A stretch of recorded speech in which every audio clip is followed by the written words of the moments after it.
हमने एक बार पहले भी ध्रुव महाराज पे लगभग 1 साल पहले एक सत्र लिया है, तो मैं प्रयास करूँगा कि मैं उससे भी और थोड़ा सा कुछ गहराई में बात इस बार कर पाऊँ। तो आप सब लोगों की कृपा रहेगी तो हम अच्छे से इस सत्र में कुछ अच्छी बातें सीखेंगे। तो पिछले सत्रों में हमने देखा कि किस प्रकार से सती और दक्ष और शिव जी का जो है वो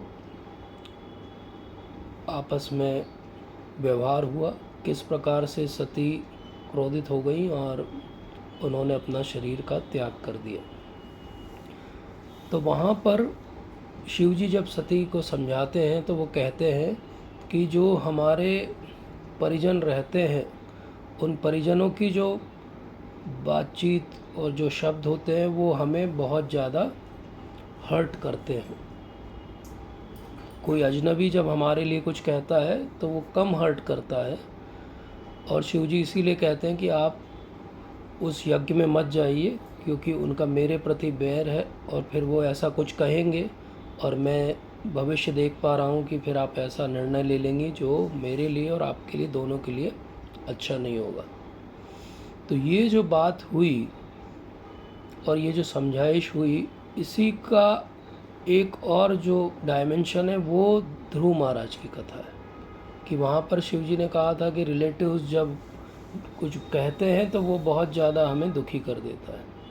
और यहाँ पर क्या होगा, यहाँ पर ध्रुव महाराज उत्तानपाद का जो साइलेंस है, जो उनका चुप रह जाना है, जब सुरुचि उनसे ये कहती है कि आप इस सिंहासन पर और अपने पिता की गोद में बैठने के अधिकारी नहीं हैं क्योंकि आपने मेरी कोख से जन्म नहीं लिया है। और उस समय उत्तानपाद शांत रहते हैं, वो कोई भी रिएक्शन नहीं देते, वो समझाने का भी प्रयास नहीं करते, न वो उस छोटे बालक को सांत्वना देने का प्रयास करते हैं। तो एक रिलेटिव जो है वो कटुवचन कह रहा है और एक जो उनके पिता हैं वो शांत हैं। नॉर्मली हम ये कहते हैं कि घर सबसे सुरक्षित स्थान होता है किसी बच्चे या बच्ची के लिए। आजकल कलयुग में तो वो भी नहीं रहा, लेकिन ऐसा कहा जाता है कि एट होम, अंग्रेजी में एक कहावत है, फीलिंग एट होम, मतलब कि आप बड़े रिलैक्स हैं, शांत हैं। लेकिन ध्रुव महाराज के लिए वो घर, वो राजमहल, सारी सुख सुविधाएं भी कांटे की तरह हो गई। क्यों हो गई? क्योंकि जब उनकी विमाता ने उनको ऐसा कुछ कटुवचन कहा और उनके अंदर क्षत्रिय का जो रक्त प्रवाह होता है, इसलिए वो क्रोधित हो गए और उस क्रोध में वो ऐसे फुफकारने लगे जैसे कोई सर्प फुफकारता है। और उन्होंने क्या किया? उन्होंने कहा कि अब मैं इसका बदला कैसे लूं, क्योंकि क्षत्रिय धर्म तो यही कहता है। तो उन्होंने निर्णय लिया कि ये मुझे इस सिंहासन पे नहीं बैठने दे रहा है, मैं अब ऐसा सिंहासन अपने लिए बनाऊंगा और उस पदवी को पाऊंगा जो इससे कई गुना बहुत बड़ी होगी। और इसी भावना के साथ में वो अपनी माता के पास जाते हैं। जब ये घटना घटित हो रही है तो उसी समय वहाँ के जो राजमहल के अनुचर हैं वो पहले ही जाके बता चुके हैं सुनीति, जो ध्रुव की माता हैं, उनको कि ऐसा हो चुका है। और जब ये रोते हुए और क्रोधित मन से अपनी माता के पास पहुंचते हैं और कहते हैं कि विमाता ने मुझे ऐसा कटुवचन कहा और मुझे सिंहासन का अधिकारी मैं नहीं हूँ, ऐसा मुझे बताया। तो अब नॉर्मली अगर कोई मदर होती और 5 साल का बच्चा अगर रोते हुए आता तो वो क्या कहती? वो कहती कि ठीक है, तुम ये खिलौने ले लो, तुम क्या खाओगे बताओ, मतलब उसका ध्यान भटकाती।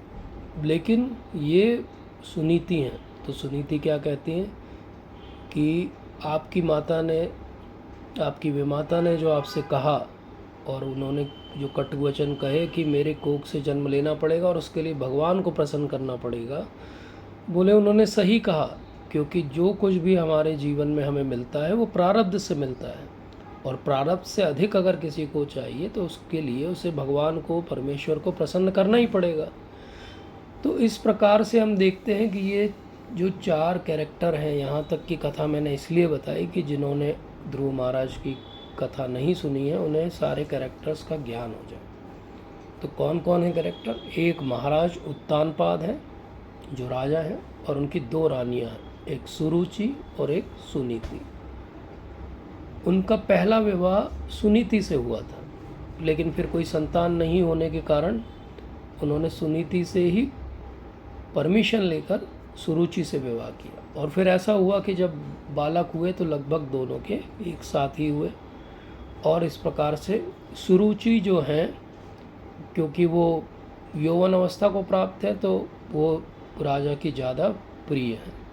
और उनका जो पुत्र है उत्तम, ऑटोमेटिकली वो भी उनका प्रिय बन गया, क्योंकि जब हमारा किसी एक से रिलेशन है तो उसका जिस से रिलेशन है वो भी अपने आप हमारे प्रिय हो जाते हैं। अभी राजा का नाम है उत्तानपाद। उत्तानपाद का अर्थ क्या होता है? उत्तानपाद का अर्थ होता है जिसका सिर नीचे हो और पैर ऊपर हो। तो बोले अजीब सा नाम क्यों रखा गया? क्योंकि हम सब उत्तानपाद हैं। हम सब इसलिए उत्तानपाद हैं क्योंकि जो भी बालक शिशु इस धरती पर जन्म लेता है, कुछ परसेंटेज को छोड़ के, उनका जो जन्म है वो सिर के सहारे ही बाहर आते हैं, वो माँ की गर्भ से। और इस प्रकार से सब कोई उत्तानपाद हैं, सब कोई उल्टे लटके हुए रहते हैं और उल्टे लटके हुए ही बाहर आते हैं, इसलिए हर कोई उत्तानपाद है। तो उत्तानपाद क्या दर्शाते हैं? हर जीव की जो स्थिति है वो उत्तानपाद की स्थिति है। उत्तानपाद हम सब हैं क्योंकि जीव के पास हमेशा ये ऑप्शन रहता है कि वो सुरुचि के पास रहे या सुनीति के पास रहे। नीति सही बात करती है और रुचि हमारे मन की बात करती है। और ये जो लड़ाई है हमारे अंदर, जो द्वंद्व है कि मैं जो मुझे मन को भाता है वो करूं या मैं वो करूं जो मेरे लिए अच्छा है। भगवत गीता में भगवान इसको कहते हैं प्रेयस और श्रेयस। जो मुझे प्रिय है, लेकिन जो जो हमें प्रिय है वो हमारे लिए लंबे समय के लिए अच्छा नहीं है, और जो जो हमें अप्रिय लगता है आरंभ में वही हमारे लिए अच्छा है। तो इसलिए भगवान ने हम सबको एक बुद्धि दी है ये समझने के लिए कि हमें श्रेयस के आधार पर चलना है या प्रेयस के आधार पर चलना है। हमने पिछले सत्र में भी समझा था कि जब दक्ष महाराज और शिव जी के बीच में वैमनस्य है तो वो भी भाव वही है। भाव क्या है? दक्ष जो है वो हमेशा प्रेयस के पीछे है, और शिव जी क्या रिप्रेजेंट करते हैं? वो वैराग्य का भाव रिप्रेजेंट करते हैं। वो ये रिप्रेजेंट करते हैं कि लंबे समय में हमारे लिए क्या श्रेयस्कर होगा। तो ये बात समझाने के लिए ये कथा है। तो उत्तम का अर्थ भी बड़ा सुंदर होता है। सुरुचि के जो पुत्र हैं उत्तम, तम का अर्थ होता है अंधकार और उत्त का अर्थ होता है ईश्वर। तो उत्तम क्या है? जब सुरुचि के आधार पे जीवन जिया जाता है, जब रुचि के आधार पे जीवन जिया जाता है, तो उससे जो निकल के आता है वो उत्तम होता है। उत अर्थात ईश्वर और तम अर्थात अंधकार। मतलब ईश्वर के ज्ञान को वो अंधकार क्या कर देता है? ढक देता है। और क्योंकि वो अंधकार ढक देता है ईश्वर के ज्ञान को, क्योंकि हम रुचि के आधार पे जीवन जी रहे थे, इसलिए हम केवल एक गर्भ से दूसरी गर्भ बार बार जन्म मरण के चक्र में फंसे रहते हैं। लेकिन जो नीति है, नीति के पुत्र का नाम क्या है? ध्रुव है। नीति के पुत्र का नाम ध्रुव क्यों है? जब हम नीति पे चलते हैं, जब हम श्रेयस के आधार पे जीवन जीना आरंभ करते हैं, तो अगर हम डिटरमाइंड रह गए या हम श्रेयस के आधार पे जीवन जीना आरंभ कर दिए, तो वो डिटर्मिनेशन हमको मिलता जाता है, वो भगवान की कृपा से मिलता है। उसको हम आगे सत्र में समझेंगे। तो उत्तानपाद क्या रिप्रेजेंट करते हैं? कि जीवात्मा है। जीवात्मा के पास 2 ऑप्शन है, वो रुचि के आधार पे जीवन जिए या वो नीति के आधार पे जीवन जिए। जो रुचि के आधार पे जीवन जिएगा वो भगवान के ज्ञान से अनभिज्ञ हो जाता है, और जो नीति के आधार पे जीवन जीता है वो डिटरमाइंड रहता है। उसका जो कंडीशन है वो धीरे धीरे इम्प्रूव होता है स्पिरिचुअली, और वो भगवान के पास और पास जाता है, और उसको अगला जन्म नहीं लेना पड़ता। रुचि के आधार पे जो कुछ हमें मिलता है वो क्षणिक होता है, कुछ समय के लिए होता है, और नीति के आधार पे जो हमें मिलता है वो हमेशा रहता है। तो जो जो हम भक्ति में करते हैं वो हमारे प्रयास कभी क्षीण नहीं होते, क्योंकि वो भक्ति जो आज हमने की है अगर हमारी अधूरी भी रह गई तो कोई बात नहीं, हमें अगला जन्म उसके आगे से मिलेगा। इसलिए बहुत बहुत इम्पॉर्टेंट है कि हम नीति के आधार पे अपना जीवन जी रहे हैं या रुचि के आधार पे इसको समझें, और उस आधार पे अपना जो है निर्णय जीवन के लें। विशेषकर जो महत्वपूर्ण निर्णय होते हैं वो ज़रूर उस आधार पे लें। तो अब ध्रुव महाराज को कटु वचन सुनने के बाद जब अच्छा नहीं लगा तो वो अपनी माता के पास जाते हैं। माता उन्हें कोई छोटा मोटा प्रलोभन नहीं देती। माता कहती हैं कि आपकी वे माता ने जो कहा है वो सही है और सच में आपको भगवान को प्रसन्न करना चाहिए। बोले भगवान कहाँ मिलते हैं? तो वो बिना लाग लपेट के कहती कि भगवान तो वन में मिलते हैं, आप जाइए वन में। अब ये 5 वर्ष का बालक है, लेकिन उसका हठ और उसका जो चरित्र है वो ऐसा है कि वो कहता है कि हाँ मैं अकेले जंगल जाऊंगा, भगवान की खोज में जाऊंगा। यहाँ ध्रुव महाराज ने क्या अच्छा किया? ध्रुव महाराज ने ये अच्छा किया कि उन्हें क्रोध आया। हम इस पे आगे चर्चा करेंगे इस सत्र में कि क्रोध अच्छा था उनका कि नहीं था, लेकिन उन्हें जब क्रोध आया तो उन्होंने आश्रय लिया अपनी माता का। वो उनकी पहली गुरु बनी। तो माता ही पहली गुरु होती है बच्चे की, पिता नहीं होते हैं। ये साइंटिफिकली भी सही है और स्पिरिचुअली भी सही है। माता का व्यवहार पुत्र में छलकता है। माता जब अच्छा संस्कारवान होती हैं तो पुत्र और अगली पीढ़ी अपने आप संस्कारवान होती है। आज हम देख रहे हैं संस्कारों का अभाव है। कहीं ना कहीं माताओं को इस बारे में सोचना पड़ेगा कि ये संस्कारों का अभाव क्यों है। हम बहुत सारी बंदिशें अपनी बच्चियों पे तो लगा देते हैं, लेकिन हम अपने लड़कों को कब सिखाते हैं कि अपोजिट जेंडर की रिस्पेक्ट करनी चाहिए?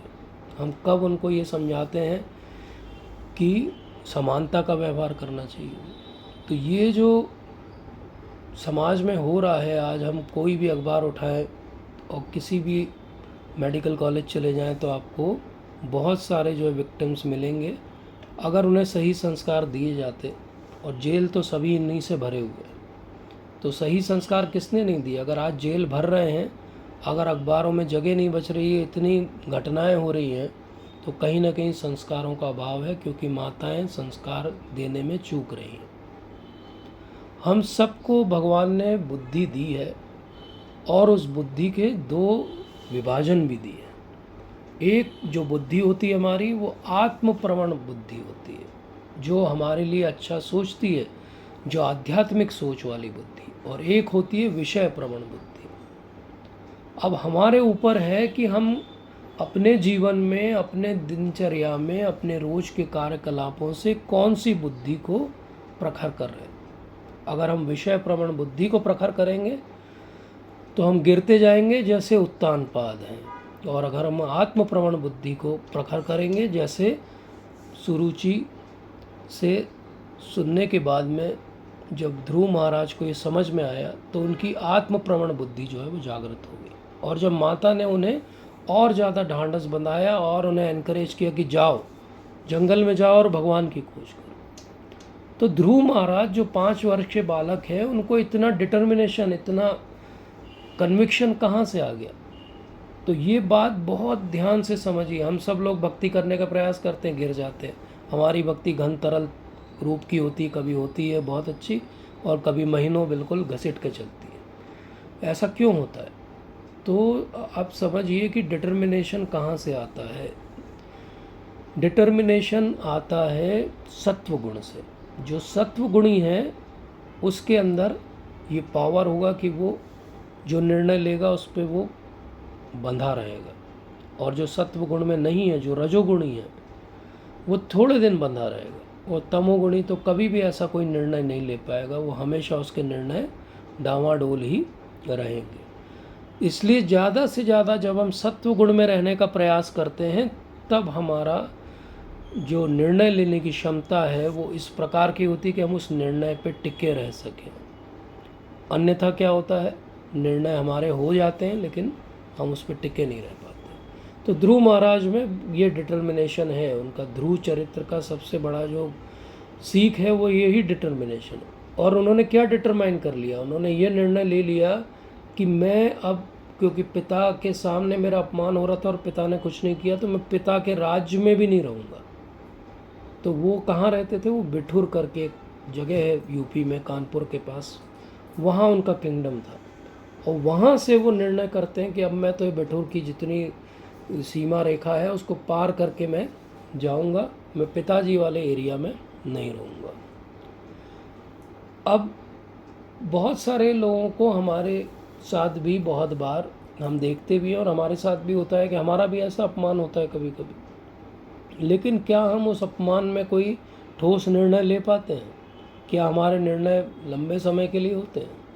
मोस्टली नहीं होते। मोस्टली हम क्या करते हैं, हमारे निर्णय जो हैं वो बहुत ही ढीले टाइप के रहते हैं। हमारे निर्णय ऐसे रहते हैं जैसे किसी बर्तन को हम आँच पे रखते हैं तो वो गर्म हो जाता है और जब नीचे उतार देते तो ठंडा हो जाता है। तो ऐसे ही हम कोई अच्छा लेक्चर सुनते हैं, गुरु महाराज को देखते हैं, प्रभुपाद के बारे में सुनते हैं तो हम इंस्पायर हो जाते हैं। जितनी देर लेक्चर चलता है हमारा डिटर्मिनेशन भी बस आज के बाद सब सही हो जाएगा, लेकिन जैसे लेक्चर का इधर वॉल्यूम डाउन होता है उधर हमारा भी डिटर्मिनेशन का वॉल्यूम डाउन हो जाता है। तो ऐसा क्यों होता है?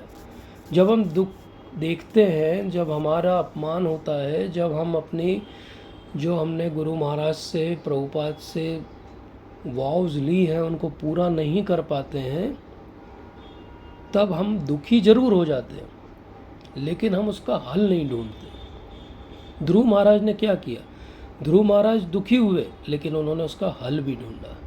इसलिए बहुत आवश्यक है कि सही हल ढूंढना हम सीखें कि हम क्यों अपनी इच्छाओं को जो आध्यात्मिक है उनको पराकाष्ठा पे नहीं ले जा पा रहे। उसका कोई ना कोई कारण होता है हमारे जीवन में, उसको समझना चाहिए। जैसे ध्रुव महाराज ने समझा कि मेरी इच्छा ये पूर्ति क्यों नहीं हुई, क्यों मैं उस सिंहासन का अधिकारी नहीं हूँ, क्योंकि मैं उस पर्टिकुलर माता से उपजा नहीं हूँ। तो मैं क्या करूँगा, अब मैं जाऊँगा और मैं उस सिंहासन से बड़ा सिंहासन पाऊँगा। ये 5 साल के बच्चे का डिटर्मिनेशन है। तो कोई कह सकता है कि ये तो जिद कर रहा है, बच्चा है, थोड़ी देर में शांत हो जाएगा। और इसीलिए जब नारद मुनि देखते हैं उनका डिटर्मिनेशन तो वो वहाँ आ जाते हैं। अब ये जो ध्रुव महाराज की कथा है, इसमें नारद मुनि को कैसे पता चल जाता है कि अब आना है मुझे? क्या उनको किसी ने स्क्रिप्ट लिख के दी है? तो ऐसा नहीं है। नारद मुनि त्रिकालज्ञ हैं, उनको पता है कि एक ऐसा बालक ये ठान के निकला है कि वो भगवान के दर्शन करेगा और वो एक ऐसे पद की मांग करेगा भगवान से जो उसके दादाजी से भी बड़ा पद होगा। तो क्योंकि उनके मन में ये इच्छा है और वो फिक्स डिटर्मिनेशन है, तो नारद मुनि सामने आ जाते हैं। अब ये बात देखिए कि शिष्य के अंदर अगर इस प्रकार की बलवान भावना रहेगी तो गुरु महाराज स्वयं ही उनके पास आएंगे। कई बार हम कहते हैं मुझे गुरु कब मिलेंगे, मुझे गुरु के दर्शन कब होंगे, मेरा गुरु से वार्तालाप कब होगा। आप अपने अंदर डिटर्मिनेशन रखो, बाकी सब भगवान के ऊपर छोड़ दो। ध्रुव महाराज ने कोई ऐड नहीं निकाला था कि I am going to forest and I need one guru, और एक क्लासिफाइड में ऐड था और उसमें नारद मुनि ने फ़ोन किया था, हाँ मैं भी एक गुरु हूँ, आ जाऊँ क्या आपके लिए? तो नारद मुनि क्यों आ गए? क्योंकि ये दृढ़ इच्छा शक्ति जो ध्रुव की है वो देख के उनसे रहा नहीं गया। उन्होंने कहा कि अब तो मुझे इस शिष्य के लिए जाना ही पड़ेगा। और वो जाके क्या करते हैं, सबसे पहले अपना हाथ रखते हैं और उन्हें आशीर्वाद देते हैं। नॉर्मली क्या होता है, गुरु जब भी किसी शिष्य से मिलते हैं, भेंट करते हैं, और अगर वो पहली बार की भेंट है तो वो पहले परीक्षा लेते हैं शिष्य की, क्या वो मेरे शिष्य बनने के लिए अधिकारी है, और अगर वो उन्हें अधिकारी लगता है व्यक्ति तो फिर अपनी कृपा देते हैं। लेकिन नारद मुनि क्या करते हैं, उन्हें पता है कि 5 वर्ष के बालक में बहुत दृढ़ इच्छा शक्ति है, इसलिए पहले ही वो आशीर्वाद दे देते हैं, लेकिन उसके बाद परीक्षा भी लेते हैं। तो वो परीक्षा लेके पूछते हैं, इतने छोटे से बालक को छोटी सी बात पे तुम इतना क्रोधित हो गए, इतना विचलित होना अच्छा नहीं है, ऐसा करो तुम घर चले जाओ। और वैसे भी सब शांत हो गया होगा, और कोई बात नहीं, अगर तुम्हें सिंहासन नहीं भी मिलता है तो उससे क्या होता है। लेकिन जब ध्रुव महाराज ये सुनते हैं तो वो ये नहीं कहते कि जैसा आज्ञा गुरु महाराज, मैं जा रहा हूँ वापस। तो एक तरीके से हम देखें तो ऊपरी तौर पे वो गुरु अवज्ञा कर देते हैं, गुरु महाराज जो कह रहे हैं वो पालन नहीं हो रहा है। लेकिन गुरु महाराज क्यों कह रहे हैं, उनका उसके पीछे मनोभाव क्या है। तो नारद मुनि का मनोभाव ये है कि एक बार इंस्टिगेट करके चेक करके मैं देखूं कि इसका डिटर्मिनेशन, इच्छा शक्ति कितनी है। और जब ध्रुव महाराज क्रोधित हो जाते हैं, वो बोलते हैं कि देखो आप मेरा समय भी ले रहे हो, मेरा रास्ता भी रोके हुए हो, आप बताओ कि मैं ये करने जा रहा हूँ, भगवान के दर्शन करना है मुझे और उनसे ये मांगना है, क्या आप इसमें मेरी कोई सहायता कर सकते हो। अगर आप सहायता कर सकते हो तो आप रुको और मैं भी आपसे कुछ सुनता हूँ, और अगर ऐसा नहीं है तो आपको मैं प्रणाम करता हूँ, आप बहुत महान गुरु हैं, लेकिन मेरा कार्य कुछ और है, तो फिर मैं आगे निकलूँ और मैं जाऊँ।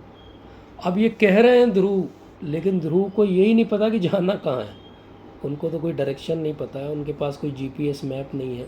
ध्रुव महाराज जब घर से निकले हैं तो कोई पानी की बोतल टिफ़िन लेके नहीं निकले हैं, उनके पास कोई बैग नहीं है कपड़ों का कि रोज़ क्या कपड़े पहनेगा हमारा बच्चा।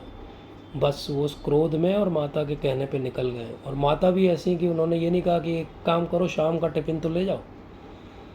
तो ऐसी माता है महान, और ऐसे ही महान जो है वो ध्रुव महाराज हैं। और अभी भी वो नारद मुनि का दर्शन करने के बाद भी कह रहे हैं कि हटो हटो, मेरे को जाने दो, मेरा टाइम वेस्ट मत करो। ये डिटर्मिनेशन है। और जब नारद मुनि ये देखते हैं कि वाह, ऐसा है मेरा शिष्य, इतना छोटा बालक और ऐसा दृढ़ इच्छा शक्ति धारण किए हुए, तो वो कहते हैं कि हाँ बिल्कुल, अब मैं तुम्हें बताऊंगा। तुम्हारी माता ने कहा वन में जाना है, बोले वन तो एक ही है और वो है वृंदावन, तुम जाओ वृंदावन, वृंदावन में मधुवन में रहो। और फिर वो बताते हैं कि क्या करना है तुम्हें, क्या प्रोसेस है जिससे तुम भगवान को प्राप्त कर पाओगे। तो गुरु क्या करते हैं, गुरु आशीर्वाद देते हैं, गुरु कृपा देते हैं, गुरु पद्धति देते हैं, गुरु इंस्पिरेशन देते हैं, गुरु सब कुछ हमें देते हैं। लेकिन हमको गुरु को क्या देना है, हमें गुरु को अपना डिटर्मिनेशन, दृढ़ इच्छा शक्ति देना है कि मैंने आपके सामने ये प्रण किया है कि मैं 16 माला करूँगा, मैं 4 नियम पालन करूँगा। तो उसको करने की इच्छा शक्ति भी एक्चुअली गुरु महाराज से और भगवान की कृपा से ही हमें मिलती है। लेकिन वो देखना चाहते हैं कि वो किस रूप में फलीभूत हो रही है। और जब गुरु ये देखते हैं कि हाँ मेरा शिष्य बहुत अच्छे से इस बात को धारण कर रहा है, तो वो अधिकारी है इस ज्ञान का, और तब वो परीक्षा लेने के बाद उसे अधिकारी बनाते हैं। तो जिस प्रकार से हम इस्कॉन में भी आते हैं तो कुछ महीने कुछ समय हमें नाम जप अच्छे से करना होता है, और हमारे वरिष्ठ जब देखते हैं कि ये ठीक से नाम जप कर रहे हैं, इनकी सेवा भावना है, तो वो हमारा नाम रिकमेंड करते हैं गुरु महाराज से, और फिर हमारी और गुरु महाराज की भेंट होती है उस प्रकार से। और फिर जब उनकी कृपा होती है तो हमें इनिशिएशन भी मिलता है। तो ये बात बहुत आवश्यक है कि इनिशिएशन में क्या होता है। इनिशिएशन में गुरु महाराज हमें मंत्र देते हैं कि ये मंत्र आपको करना है, हरे कृष्ण मंत्र। इसी प्रकार से नारद मुनि भी ध्रुव महाराज को मंत्र देते हैं। वो कहते हैं कि इस मंत्र को अच्छे से करना है। लेकिन इम्पॉर्टेंट क्या बात है, बोले मैंने जो जो कहा है उसको फॉलो करना है, सारे इंस्ट्रक्शंस को पालन करना है। और ध्रुव महाराज भी नारद मुनि के स्थान को जानते हैं। वो कहते हैं कि पदम त्रिभुवन कृतम जिगीषो साधु वर्तमे,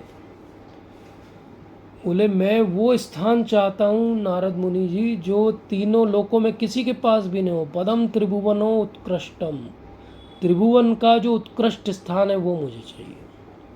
और बोले आप वो महान व्यक्ति हैं, आप ब्रह्मा जी के पुत्र हैं, आपके अंदर वो एबिलिटीज़ हैं कि आप कहीं भी संसार में भ्रमण कर सकते हैं, वो ब्लेसिंग्स हैं आपको। और बोले आप सबके बेनिफिट चाहते हैं, तो आप जब ऐसे महान गुरु हैं मेरे, तो आप मुझे सद्मार्ग दिखाइए कि मैं क्या करूं। तो वहाँ पे अगर आप देखेंगे ध्यान से तो नारद मुनि को भगवान के रूप में कहा गया। बोले नारद मुनि कैसे भगवान हो गए, भगवान वहाँ पे इसलिए कहा गया कि नारद मुनि वहाँ पे गुरु का जो है वो कर्तव्य निभा रहे हैं। और गुरु और भगवान में कोई भेद नहीं, क्योंकि गुरु की कृपा का घनीभूत, भगवान की कृपा का घनीभूत रूप ही गुरु महाराज।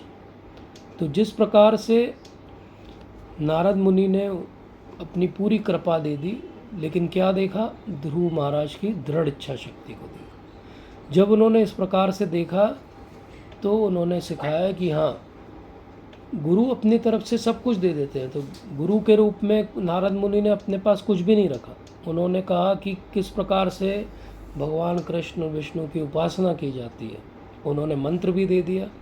उन्होंने ये भी बता दिया कि जो भक्ति की जाती है वो किस लेवल की भक्ति होना चाहिए। उन्होंने ये भी बता दिया कि वो भक्ति जो है वो अन्य अभिलाषितम शून्यम के स्तर पे होनी चाहिए।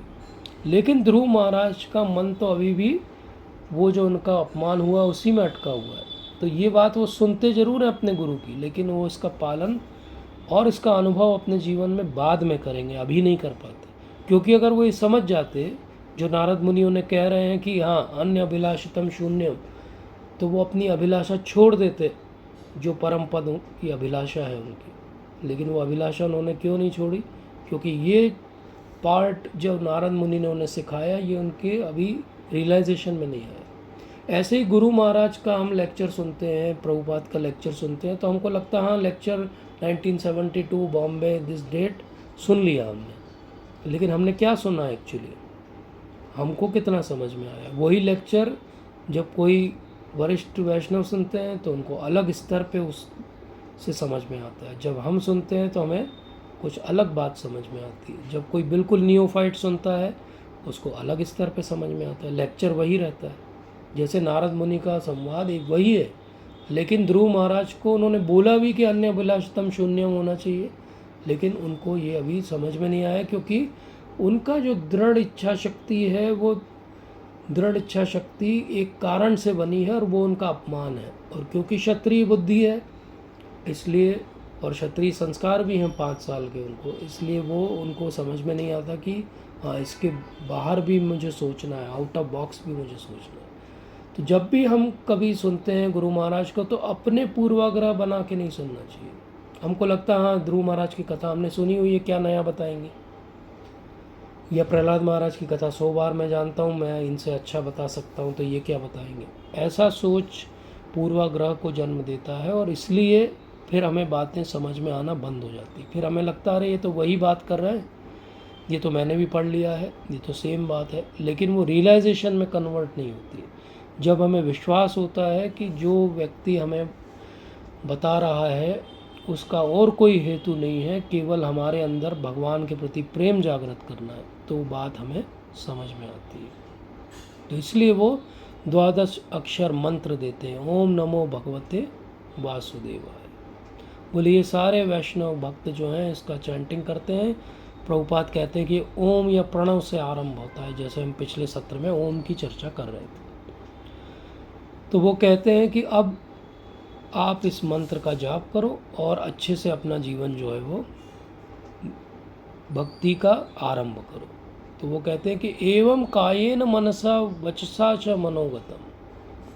बोले आप पूरे मन से, काया से, वचन से पूरी तरीके से अपने आप को भक्ति में लगा दो। भगवान की पद्धति मैं आपको बता रहा हूँ। तो वो मन बुद्धि सबसे भगवान की भक्ति में लग जाते हैं, लेकिन वो अन्य अभिलाषितम शून्यम नहीं हो पाते। और प्रभुपाद वहाँ पे परपट में समझाते हैं कि ये विमुक्ति जो है, मुक्ति के ऊपर की स्तर होती है विमुक्ति। भक्ति विनोद ठाकुर महाराज की जैव धर्म पढ़ेंगे तो विमुक्ति में पूरा उन्होंने बहुत विस्तार से समझाया है। टेक्निकली उस प्रभुपाद कहते हैं उसको विमुक्ति। विमुक्ति मतलब बड़ा स्पेसिफिक लिबरेशन जो भगवान के धाम आपको लेके जाता है। नारद मुनि क्योंकि एक प्रामाणिक गुरु हैं तो वो पूरा ज्ञान दे रहे हैं ध्रुव महाराज को, लेकिन ध्रुव महाराज क्योंकि अभी उस भाव में नहीं है ग्रहण करने के, तो वो अन्य अभिलाषितम शून्यम का ज्ञान नहीं ग्रहण कर पाते। लेकिन फिर भी नारद मुनि उन्हें इंस्पायर करते हैं और कहते हैं कि अब मेरा आशीर्वाद है, अब आप ये प्रक्रिया आरंभ करो। और उधर उत्तानपाद को बड़ा दुख होता है जब उन्हें पता चलता है कि मेरा 5 वर्ष का बालक जो है वो वन में चला गया। वो कहते हैं कि मैं जाता हूँ, मैं उसे पकड़ के लाऊंगा, वापस मना के ले आऊँगा। छोटा सा बच्चा है, जंगल में इतने सब हिंसक पशु हैं, वो कोई उसको हानि पहुंचा देगा, क्या करेगा वो बेचारा, क्या खाएगा। बड़े दुखी हैं सब लोग। इवन सुरुचि जो हैं उनको भी दुख होता है कि मुझे ऐसा व्यवहार उस छोटे से बालक के साथ नहीं करना चाहिए। लेकिन जो द्वेष है व्यक्ति का, वो ऐसा व्यवहार कराता है और बार बार कराता है। वो द्वेष जब तक नहीं जाता है, व्यवहार के स्तर पे सुधार नहीं हो सकता। तो सुरुचि का जो व्यवहार है वो क्यों ऐसा है? क्योंकि उसको द्वेष है। द्वेष और एक अहंकार। अहंकार क्या है कि मैं जो राजा है उनकी बहुत प्रिय रानी हूँ और मेरा पुत्र ही अगला इस सिंहासन का अधिकारी है। बात वहाँ पे गोद में बैठने की नहीं थी, बात वहाँ पे सिंहासन में बैठने की थी। कई बार मैं विचार करता हूँ कि अगर ये बात ऐसे किसी नॉर्मल सोफे पे बैठ के हो रही होती तो शायद सुरुचि भी अलाउ कर देती कि जाओ ध्रुव बेटा बैठ जाओ। लेकिन क्योंकि राजा अपने सिंहासन पे थे और इसलिए वो सिंहासन और राज्य का बंटवारा नहीं चाहती थी। तो ऐसा होता है, लोगों का जो पूर्वाग्रह हैं वो बहुत ज़्यादा होते हैं। वो छोटी छोटी बातों में उस भावना से हर बात को कलर करके देखते हैं जो उनका द्वेष दिखाता है। और यही सुरुचि के साथ भी हो रहा था। उत्तानपाद बहुत दुखी थे उसी समय। नारद मुनि वहाँ पर आते हैं और नारद मुनि कहते हैं कि मैं आया हूँ अभी ध्रुव से मिलके और मेरा ये कहना है कि ध्रुव जो है वो अच्छे से है, सुरक्षित है और वो बहुत जल्दी वापस आएगा, आप परेशान मत होइए। लेकिन उत्तानपाद बहुत दुखी हैं, तो वो कहते हैं कि मेरे से बहुत बड़ी मिस्टेक, गलती हो गई है और अब मैं क्या करूं उसके लिए। और वो निर्णय करते हैं कि अब जो है इस समय पूरे समय बस वो ध्रुव के बारे में सोचेंगे और वो अपना राज्य कुछ नहीं सोचेंगे, क्योंकि इसी के कारण ध्रुव को इतने सारे जो है कष्ट उठाने पड़ रहे हैं। अब ध्रुव महाराज का तपस्या का काल आरंभ होता है। वो पहले महीने में केवल हर तीसरे दिन थोड़े से फल खाते हैं, इतने कि बस उनका शरीर और आत्मा साथ में रहे। जब अगला महीना आता है तो अब वो केवल 6 दिन में एक बार खा रहे हैं। और वो क्या खा रहे हैं? अब वो सूखी घास खा रहे हैं, सूखी पत्तियां खा रहे हैं जो नीचे गिर जाती हैं। तीसरा महीना उनकी तपस्या का आता है तो वो 9 दिन में केवल थोड़ा सा जल ग्रहण कर रहे हैं और कुछ भी नहीं कर रहे हैं। और जब चौथा महीना आता है तो पूरी तरीके से अपने श्वास की जो प्रक्रिया है, जो नारद मुनि ने उन्हें सिखाई थी, उसको इतना कंट्रोल कर लेते हैं कि हर 12वें दिन केवल सांस लेते हैं। और इस प्रकार से पूरा ध्यान उनका भगवान पे, परमेश्वर के रूप में, और वो छवि उनको अपने हृदय में भी दिखने लगती है। जब ध्रुव महाराज इस प्रकार से एक पग पे खड़े होकर तपस्या करते हैं और पूरा ध्यान उनका भगवान पे, अपने हृदय में उनको सुंदर दर्शन करते हैं, और इतने सुंदर हैं भगवान। जब वो सुंदर दर्शन करते हैं तो सारा ऐसा होता है कि भगवान और उनका सारा भार जो है वहीं आ जाता है। और वो एक अंगूठा जो धरती पे उनका है, उस एक अंगूठे का भार भी धरती और ये पूरा जो क्रिएशन है वो सहन नहीं कर पाता, और सब कुछ ऐसा लगता है कि बहुत बड़ा प्रलय आने वाला है। और जब ऐसा होता है तो जो देवता हैं सब भगवान की स्तुति करते हैं और भगवान से प्रार्थना करते हैं, और ब्रह्मा जी भी कहते हैं। तो भगवान वहाँ दर्शन दे के उनको कहते हैं कि ठीक है, मैं बहुत जल्दी ध्रुव को भी दर्शन दूंगा। अब ध्रुव दुखी थे। जब वो दुखी थे तो उन्हें ऑप्शन था कि वो उस दुख में डिप्रेस्ड हो जाते और एंटी डिप्रेसेंट की दवाई खाने लगते। लेकिन वो दुखी थे, उन्होंने सही गुरु का आश्रय लिया। पहले अपनी माता का आश्रय लिया, फिर उन्होंने जो शिक्षा दी उसका पालन करते हुए नारद मुनि का आश्रय लिया। इस तरह 2 महान गुरुओं के आश्रय लेने के कारण अब वो स्थिति आ गई कि हृदय में वो भगवान का सुंदर दर्शन कर पा रहे हैं। तो उन्होंने उस प्रॉब्लम वाली सिचुएशन को भी अपने जीवन में एक अपॉर्चुनिटी में बदल दिया। और वो अपॉर्चुनिटी हो गई कि भगवान के बहुत सुंदर दर्शन हैं और उसमें वो बड़े मग्न हैं। लेकिन देखते देखते वो देखते हैं कि एकदम से भगवान के दर्शन बंद हो जाते हैं। तो वो बड़े विचलित हो जाते हैं, व्यथित हो जाते, क्या हुआ, भगवान के दर्शन क्यों बंद हो गए। और इतने में वो जब अपनी आँख खोलते हैं आसपास देखने के लिए, तो सामने वही भगवान जो उनके हृदय में दर्शन दे रहे थे, वो सामने उनके हैं। अभी 5 वर्ष का बालक सामने भगवान को देखता है, अभी कोई बहुत उसकी शिक्षा भी नहीं हुई है, उसके मन में आता है कि मैं भगवान को कुछ स्तुति अर्पण करूं, लेकिन उसके मुंह से तो बोल भी नहीं फूटते हैं। भगवान तो सब कुछ जानते हैं, वो समझ जाते हैं कि ध्रुव मुझे स्तुति करना चाहते हैं, तो वो अपना शंख ध्रुव को ऐसे छुआते हैं सिर पे, और ऐसा होता है जैसे पूरा ज्ञान जो है वो डाउनलोड हो गया हो। और उसके बाद ध्रुव बहुत सुंदर स्तुति करते हैं। वो ध्रुव स्तुति बहुत सुंदर है, उसकी कुछ चर्चा हम अगले सत्र में भी करेंगे। तो वहाँ वो एक बहुत बड़ी अच्छी संज्ञा देते हैं। वो आरंभ करते हैं कि संसार कैसे बना है, जैसे हर स्तुति आरंभ होती है, और भगवान का क्या स्थान है, सर्वोच्च स्थान है। और फिर वो एक बहुत सुंदर संज्ञा देते हैं कि जैसे एक गौ माता अपने बछड़े का ध्यान रखती है, वत्स का ध्यान रखती है, बोले ऐसे ही भगवान आप हैं, आप हम सबका ध्यान रखते हैं, आप हम सबको प्रोटेक्ट करते हैं। और ध्रुव महाराज की कथा से आप और कुछ सीखो या ना सीखो, वो आपकी इच्छा है, लेकिन ये ज़रूर सीखना चाहिए कि सच में भगवान हमें प्रोटेक्ट करते हैं। नहीं तो एक 5 वर्ष का बालक घनघोर जंगल में कैसे वो रह गया। आज भी अगर आप मधुवन में जाएंगे, बहुत सुंदर फॉरेस्ट है वो, आज भी बड़ी सुंदर स्थान।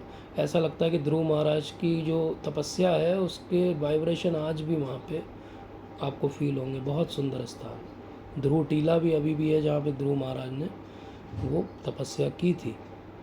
तो वो कहते हैं कि एक गाय की तरह मैं एक बछड़ा हूँ, आप मेरी रक्षा कीजिए। आपने मेरी रक्षा की भी है। और भगवान कहते हैं कि ध्रुव आपको क्या चाहिए, आप बताइए। आप अपने पिता से, और पिता जब आपको ये राज्य दे देंगे तो आप 36,000 ईयर्स तक इस राज्य का भोग करेंगे। और उसके बाद में एक समय आएगा जब आपके लिए हमने एक ध्रुव लोक का निर्माण किया है, जिसका कभी क्षय नहीं होगा। आप उस ध्रुव लोक में चले जाएंगे, वो मेरे ही लोक के बिल्कुल पास में है। और फिर वो कहते हैं, क्योंकि ध्रुव महाराज के मन में केवल ये इच्छा नहीं थी कि बस ये मुझे लोक मिल जाए, उनके मन में थोड़ा क्रोध भी है अपनी विमाता और अपने जो ब्रदर हैं उनके लिए। तो वो ये भी कहते हैं कि उनका आगे क्या होगा। भगवान बताते हैं कि अभी थोड़े समय बाद उत्तम का किसी कारण से वध हो जाएगा, और उनकी खोज करते हुए आपकी विमाता जो है वो जंगल में जाएंगी और वहीं दावाग्नि का हिस्सा बन जाएंगी। तो इस प्रकार से भगवान कहते हैं कि ये मैंने आपको 2 बेनेडिक्शन दिए। ध्रुव महाराज को जब ये ज्ञान आता है तब वो रियलाइज़ करते हैं कि मैंने तो बहुत बड़ी गलती कर दी। बोले मैं सामने भगवान खड़े थे, मैं कुछ भी मांग सकता था, और मैंने क्या मांग लिया, मैंने कुछ टूटे हुए बोले चावल के टुकड़े मांग लिए। मैं उनसे कुछ भी मांग सकता था, लेकिन मैंने क्या मांग लिया।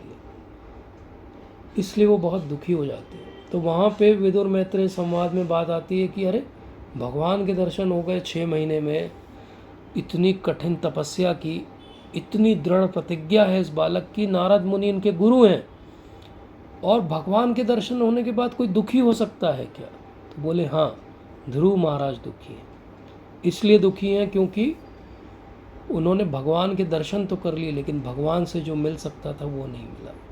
तो विदुर भी बड़े दुखी हो जाते हैं। मैत्रेय बहुत अच्छे कथा जो है बताने वाले हैं। वो कहते हैं कि विदुर जी आप मत दुखी होइए, आप मत दुखी होइए, क्योंकि आपका मन तो पूरे समय मुकुंद के चरणों में लगा रहता है। नवे मुकुंदस्य पादारविंदयो रजो जुष्टा तत् भावदृश्य जना। बोले आपको दुखी होने की आवश्यकता नहीं है। जैसे कोई मधुमक्खी जो है वो फूलों के ऊपर आकर्षित रहती है, बोले ऐसे चरण कमलों में आप हमेशा आकर्षित हो। तो ये बात आपके लिए लागू नहीं होती, भक्तों के लिए लागू नहीं होती। लेकिन ध्रुव महाराज सच में दुखी हो जाते हैं, और वो पूरे समय सोचते हुए फिर जंगल से वापस आ रहे हैं कि मैं डायमंड्स मिल सकते थे और मैं कांच के टूटे हुए टुकड़े मांग रहा था। अब कई बार हमने ये बात सुनी है ध्रुव महाराज के मुख से, लेकिन कितने लोगों ने हमने ये रियलाइज़ किया कि जब हम भगवान के सामने खड़े होते तो हम क्या मांगते हैं। क्या हम क्षणिक सुख की वस्तुएं मांगते हैं, क्या हम भौतिक बातें मांगते हैं, या भगवान से हम भगवान की सेवा मांगते हैं। और यही जो मिस्टेक ध्रुव महाराज अपनी कथा और लीला के माध्यम से हमें सिखा रहे हैं, वही मिस्टेक तो हर कोई सामने कर रहा है। भगवान के सामने एक लिस्ट लेके जाना और ये कहना कि 2 दिन में इसकी पूर्ति कर देना, नहीं तो मैं अगले भगवान को ढूंढ के रखता हूँ, तब तक आप पूरा नहीं करोगे तो कोई और देवता, कोई और भगवान, कोई और व्यक्ति करेगा। तो इसलिए ध्रुव महाराज से ये ज़रूर सीखना है कि हमें क्या मांगना है, बड़ा होमवर्क करके जाना है। हमें ऐसी क्षणिक वस्तुएं नहीं मांगनी जो समय के साथ समाप्त हो जाए। ऑल्दो हमारे टाइम के हिसाब से जब भगवान कहते हैं कि 36,000 ईयर्स तक आप राज करोगे, तो हमें लगता है बढ़िया, अच्छा तो है, मुझे इतना भी मिल जाए तो मैं संतुष्ट हो जाऊंगा। लेकिन ध्रुव महाराज उससे संतुष्ट नहीं हैं। और अब वो जब वापस आ रहे हैं तो पता लग जाता है उत्तानपाद महाराज को और बाकी सबको कि ध्रुव वापस आ रहे हैं। तो बहुत सुंदर तरीके से पूरा नगर सजाया हुआ है और ध्रुव महाराज को लेने के लिए स्वयं उत्तानपाद अपने बड़े से रथ पर जाते हैं और नगर के बाहर खड़े हुए हैं और ध्रुव महाराज आ रहे हैं। तो वो तुरंत उनको रिसीव करते हैं और उनको बहुत प्रेम करते हैं। वहाँ लिखा गया कि बार बार उनके मस्तक को चूमते हैं। वो कहते हैं कि मेरे से कितनी बड़ी गलती हो गई, लेकिन मेरा बच्चा वापस आ गया। तो नवंबर 1975 प्रभुपाद बॉम्बे में थे और वहाँ पे एक मॉर्निंग वॉक में ध्रुव महाराज की कथा पर चर्चा हो रही थी। तो वहाँ पूछा गया कि ये ध्रुव महाराज जिनको नारद मुनि मिल गए, लेकिन फिर भी उन्होंने ऐसी बात मांग ली जो भगवान से नॉर्मली नहीं मांगना चाहिए और वो दुखी हो गए। बोले ये क्या अच्छी बात थी क्या, ऐसा होना चाहिए था क्या? बोले ऐसा क्यों होता है, जैसे दक्ष ने भी तो भगवान के दर्शन किए थे, लेकिन दक्ष की बुद्धि में सुधार नहीं हुआ। तो प्रभुपाद समझाते हैं कि दक्ष ने भगवान के दर्शन किए थे, वो कौन सी बड़ी बात है। बोले भगवान जब धरती पे आए थे तो बहुत सारे राक्षसों ने भी भगवान के दर्शन किए थे, दुर्योधन ने भी भगवान के दर्शन किए थे। बोले भगवान के दर्शन करने से ज़्यादा बड़ी बात है कि भगवान के बारे में ज्ञान होना चाहिए, तभी वो दर्शन का लाभ मिलता है।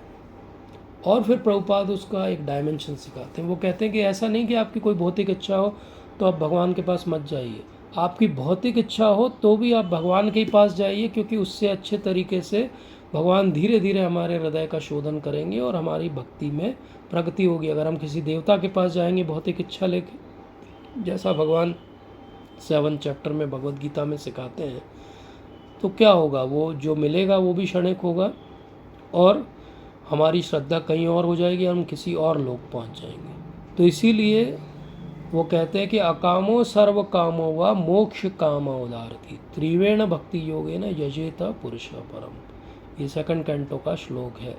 तो प्रभुपाद वहाँ कोट करते हैं उस मॉर्निंग वॉक में और कहते हैं कि अकामो सर्व कामो व, बोले कोई कामना हो या कोई कामना नहीं हो, उपाय एक ही है। और उस समय गिरिराज महाराज कहते हैं प्रभुपाद से कि हाँ, जैसे ध्रुव महाराज ने किया। तो प्रभुपाद कहते हैं यस, जैसे ध्रुव महाराज ने किया, उनकी बाकी इच्छाएं भी थी लेकिन वो भगवान के पास गए, कोई बात नहीं, उनकी बाकी इच्छा की भी भगवान ने पूर्ति की, उनका हृदय भी शुद्ध कर दिया कि उन्हें पता लग गया कि उन्होंने गलत बात मांगी, उन्हें कुछ और बड़ी वस्तु भगवान से लेनी चाहिए थी, उनकी सेवा लेनी चाहिए थी।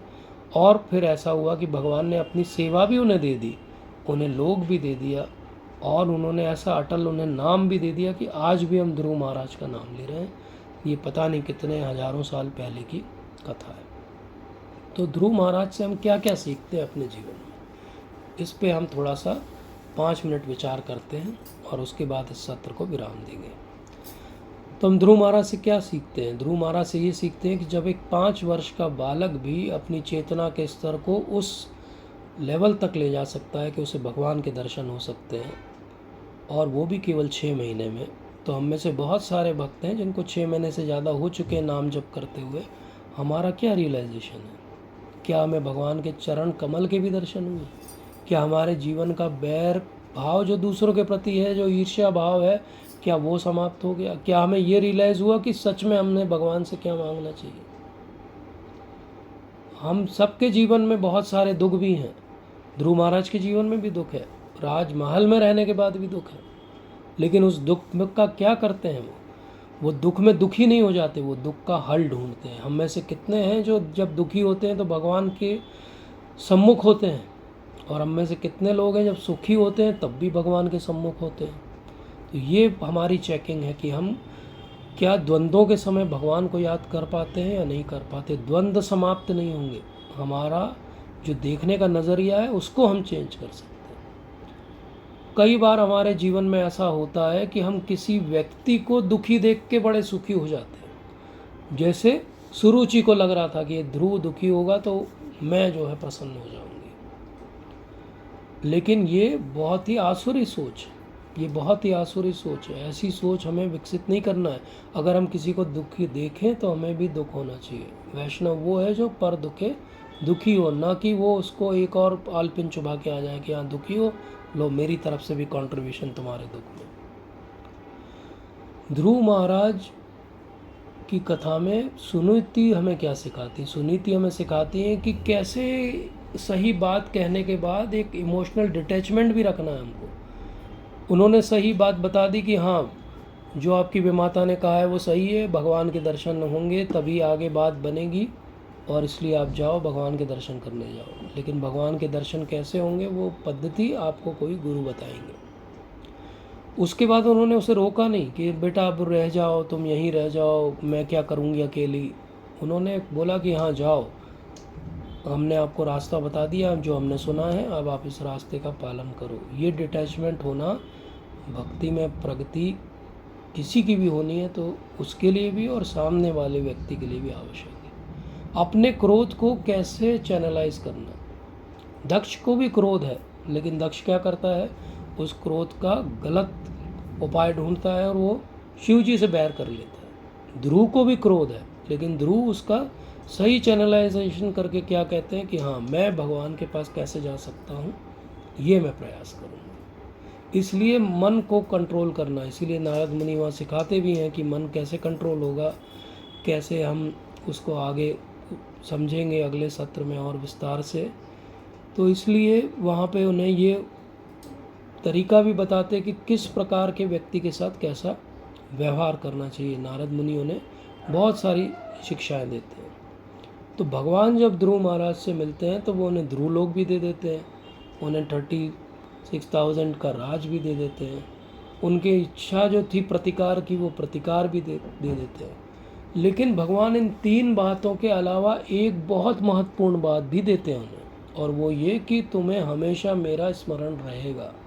और ये जो स्मरण रहेगा, ये जो बेनेडिक्शन है भगवान का, इसी कारण से ध्रुव महाराज का जीवन सफल होता है। पहले 3 कारणों से नहीं होता है।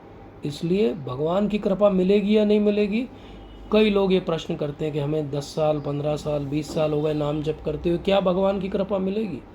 ये प्रश्न उठना ही ये दिखाता है कि आपको भगवान पे विश्वास नहीं है। अगर आपको प्रोसेस पे, भगवान पे, गुरु महाराज पे विश्वास है, और अगर आप जिम्मेदारी और दृढ़ता के साथ वो कर रहे हो पालन जो आपने भगवान और गुरु महाराज से वचन दिया है, तो ये प्रश्न ही नहीं उठता कि अंत में कृपा मिलेगी कि नहीं मिलेगी। ध्रुव कभी भी नारद मुनि से ये नहीं पूछते कि आपने प्रोसेस दी है, ये प्रोसेस काम करेगी कि नहीं करेगी, किसी और ने पहले यूज़ किया इस प्रोसेस को कि नहीं, और नहीं काम करी तो क्या आप आओगे वापस अपग्रेड करने के लिए। तो ध्रुव महाराज को विश्वास है पहले समय से, पहली बार जब वो श्लोक वो सुनते हैं उस मंत्र को, उन्हें पता है कि हाँ इसी तरीके से मुझे कृपा मिलेगी भगवान की, क्योंकि मेरे गुरु महाराज ने कहा है। तो प्रभुपाद ने कहा है कि 16 माला जप करो, 4 नियम का पालन करो, प्रचार में सहायता करो और कृपा मिलेगी। तो कृपा मिलेगी, उसमें कोई डाउट करना बहुत बहुत गलत बात है।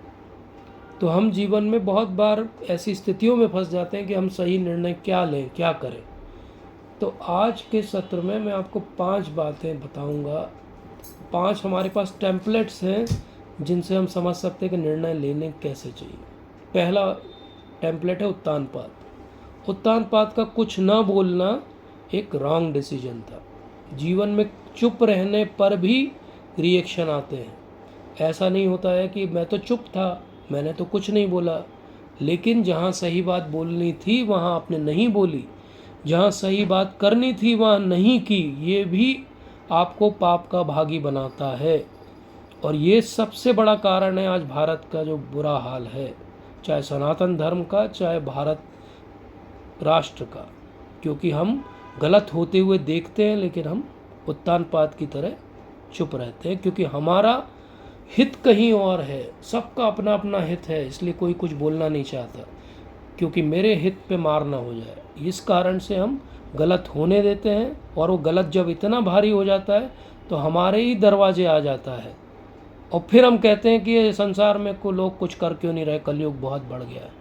तो सर जी, आपने कितनी बार कलयुग को रोकने के लिए प्रयास किया? आपने कितनी बार गलत होती हुई बात पे अपनी आवाज़ उठाई? आपने कितनी बार ये प्रयास किया? हम एक ही उदाहरण लें कि इतने यंगस्टर्स बिगड़ रहे हैं, ड्रग्स ले रहे हैं, हम सबको दिखते हैं वो, लेकिन हम में से कौन ये प्रयास करता है कि चलो एक बार इकट्ठा करें बच्चों को और ये बताएं कि क्या जीवन जीने का सही तरीका है?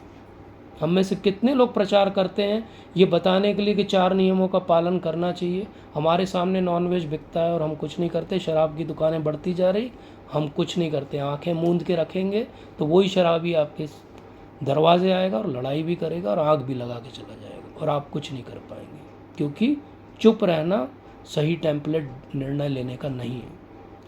सुनीति क्या दिखाती है? पहले सुरुचि का समझते हैं। सुरुचि क्या दिखाती है? सुरुचि ये दिखाती है कि किस प्रकार से भगवान के बारे में रॉन्ग कॉन्सेप्ट्स बनाए जाते हैं। जब वो ये कहती है ध्रुव को कि तुम्हें अगर इस सिंहासन का अधिकारी बनना है तो तुम्हें मेरी कोख से जन्म लेना पड़ेगा और उसके लिए भगवान को प्रसन्न करना पड़ेगा, भगवान को प्रसन्न करके अगर किसी की कोख से जन्म लेना है तो ये भगवान के सबसे बड़ा अपमान हो गया। भगवान को जब प्रसन्न किया जाता है तो किसी कोख से जन्म नहीं लेना पड़ता। और इसी का जो एक लाइन सुरुचि ने बोली थी, इसीलिए वो दावाग्नि में जाके जली। एक बात गलत जब हम भगवान के लिए बोलते हैं, भगवान उसको नोट करके लिख लेते हैं और वो हम पर भारी पड़ती है। इसलिए बहुत ध्यान रखिए क्या आप बोलते हो। भगवान हर चीज़ सुन रहे हैं और नोट कर रहे हैं, और सही समय आने पे उसका रिएक्शन भी वो देंगे। इसी प्रकार से सुनीति क्या दिखाती है? सुनीति ने क्या किया? ध्रुव महाराज जब रोते हुए आए तो ना उन्हें कंसोल किया, ना उन्हें बोला कि अरे मैं तो दासी हूँ, मेरा तो चलता नहीं है कहीं पे महल में, राजा तो सुनता नहीं, देखो हम तो राजमहल के बाहर कुटिया में रह रहे हैं, ऐसा करो तुम जाओ उसी के पैर पड़ो। नहीं, उन्होंने क्या बोला? हाँ तुम्हारी इच्छा ये है, इसका तरीका ये है, जाओ, right advice eight right time. अगर किसी को मिल जाए और उसका पालन कर ले तो उसका जीवन सफल हो जाता है। सुनीति ने राइट एडवाइस दिया राइट टाइम पे। हम में से कितने लोग राइट एडवाइस देते हैं राइट टाइम पे किसी को, या मन बहलाते हैं? या जब हमें राइट एडवाइस मिलता है तो हम में से कितने लोग मानते हैं उसको, सुनते हैं, समझते हैं? निर्णय लेने का अगला जो टेम्पलेट है वो ध्रुव महाराज है। ध्रुव महाराज का डिटर्मिनेशन, दृढ़ प्रतिज्ञ होना। एक 5 वर्ष का बालक अगर जंगल में अंदर जाके घनघोर जंगल में तपस्या कर सकता है बिना डरे कि शाम का खाना जोमेटो से आएगा कि नहीं आएगा, तो हम अपने बच्चों को क्या सिखा रहे हैं और हम खुद क्या सीख रहे हैं? क्या हमने उन्हें डिटर्मिनेशन सिखाया, दृढ़ प्रतिज्ञ होना सिखाया? सोचिए इसके बारे में। और नारद मुनि अगले टेम्पलेट है। नारद मुनि सही समय पे आए, जैसे एक गुरु आते हैं, उन्होंने पूरा ज्ञान दिया। चाहे वो शिष्य 5 साल का था, वो ये कह सकते थे 5 साल का बच्चा है, इसको नर्सरी का ज्ञान देंगे, ABCD सिखाएंगे। नारद मुनि ने ऐसा नहीं किया। आप पढ़िए उनकी टीचिंग्स, उन्होंने A to Z सब बता दिया एक बार में। बोले ये पूरा है, अब तुम उसको जीवन भर अपने 36,000 साल तक समझते रहना जो मैंने बताया, क्योंकि रियलाइजेशन करने में टाइम लगेगा। लेकिन उन्होंने जो प्रोसेस दी वो काम कर गई। उस प्रोसेस के काम करने में ध्रुव महाराज का डिटर्मिनेशन है, लेकिन साथ में नारद मुनि की कृपा है। गुरु की कृपा कब आती है? जब हम दृढ़ प्रतिज्ञ रहते हैं। तो सही निर्णय के 5 सूत्र क्या हैं? हम ये 5 पात्रों से सीख सकते हैं कि सही निर्णय जीवन में कैसे लेना चाहिए। हमें ना उत्तानपाद बनना है, ना हमें सुरुचि बनना है, हमें ध्रुव बनना है जो नीति के आधार पर चले और अपने गुरु महाराज के आधार पर चले। अगर हमने इतना समझ लिया तो सब कुछ हमारा जीवन सफल हो जाएगा। भक्ति के लिए ये जो बात है ये इतनी महत्वपूर्ण है ध्रुव महाराज की कथा, कि आप देखिए कि चैतन्य महाप्रभु जो स्वयं भगवान है, जब वो आए 500 साल पहले, तो वो गदाधर पंडित के साथ कई सौ बार यही कथा सुनते थे। वो कहते थे फिर से मुझे ध्रुव चरित्र सुनाओ। अब चैतन्य महाप्रभु तो राधा भाव में आए हैं और वो आस्वादन करने आए हैं कि क्या वो विरह का महाभाव है राधा रानी का। अब आप बात करिए 5 वर्ष के बालक ध्रुव या प्रहलाद की कथा वो क्यों बार बार सुनना चाहते हैं?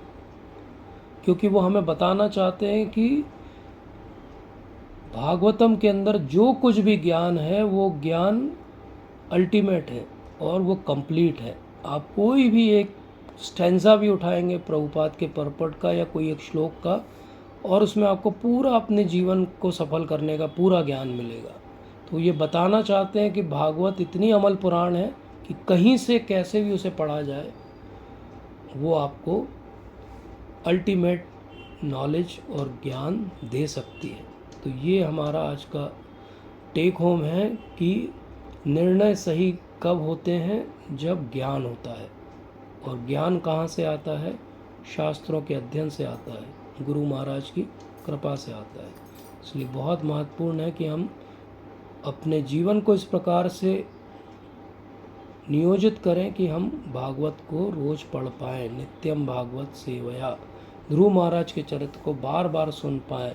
उनकी दृढ़ प्रतिज्ञा के लिए उन्हें ही प्रार्थना करें कि आप हमारे महाजन हो, आप हमारे ऊपर कृपा करो कि किसी प्रकार से हम भी थोड़े बहुत वैसे ही दृढ़ प्रतिज्ञ हो पाएँ अपनी साधना में जैसे आप थे। Thank you so much. Hare Krishna.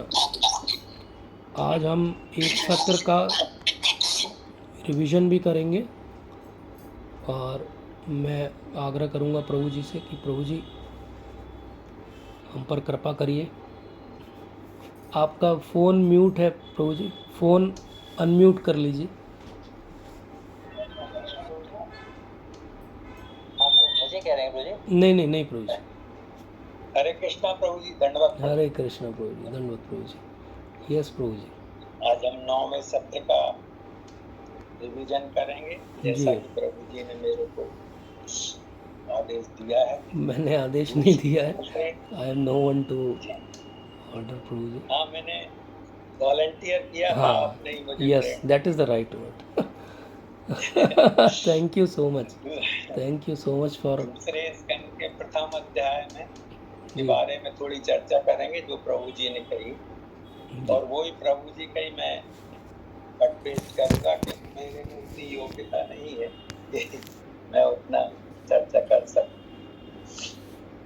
तो प्रथम सत्र में ही हमने भागवत के बारे में बोला था कि भागवत अमल प्रमाण है। आज भी प्रभु जी ने बोला है कि भागवत अमल पुराण है, क्योंकि इसमें कैटव धर्म की कोई भी चर्चा नहीं। और भागवत कैसी है उसका एक निगम कल्प तरु गलितम फल सुख मुखाद्रमृत द्रव संयुतम विवत भागवतम रसमाल्यम मोरहो रसिका भुविभावता। अर्थात ये भागवत को जो भी रसिक जन भागवत का पान करते हैं और उनसे ही हमें उनका उच्छिष्ट प्राप्त होता है। जैसे श्रीला प्रभुपाद भी रसिक जन है और वे जब भागवत का रसपान करते हैं और तात्पर्य लिखते हैं तो वह हमें उच्छिष्ट के रूप में प्राप्त होता है। भागवतम इतना महत्वपूर्ण क्यों है? भागवतम महत्वपूर्ण इसलिए है कि वो हमें बताता है, भागवत हमें बताती है कि यहाँ से बाहर निकलने का रास्ता क्या है, और श्रीमद् भागवतम से ही हमें इस भौतिक संसार के बाहर निकलने का रास्ता सीखना और समझना। हमें यह समझना कि हम यहाँ भौतिक संसार में क्यों फंसे हुए हैं और यहाँ से निकलने की सबसे बड़ी प्रायोरिटी हमारी होना चाहिए, और यही भागवतम में प्रवेश की क्वालिफिकेशन है।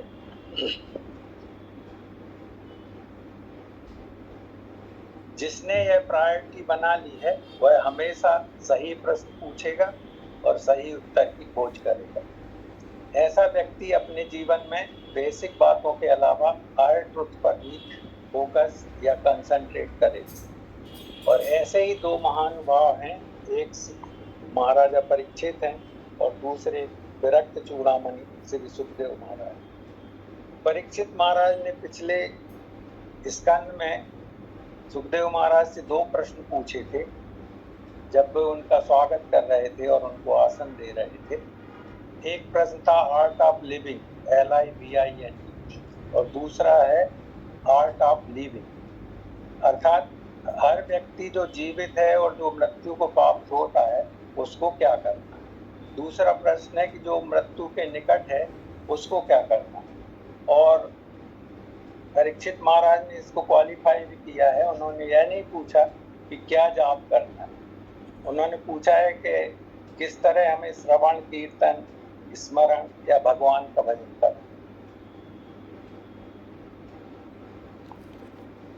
इन प्रश्नों को सुनकर सुखदेव महाराज बहुत ही एक्साइट हो गए और उन्होंने प्रश्नों की बड़ी प्रशंसा करने लगे और वो मंगलाचरण भी उन्होंने नहीं किया और सीधे प्रश्नों की प्रशंसा करने लगे। सुखदेव महाराज ने कहा, बरिया ने ते प्रश्न रतो लोक हितम नृप आत्मविद समता पुंसा श्रोतव्यादिषु जयपर।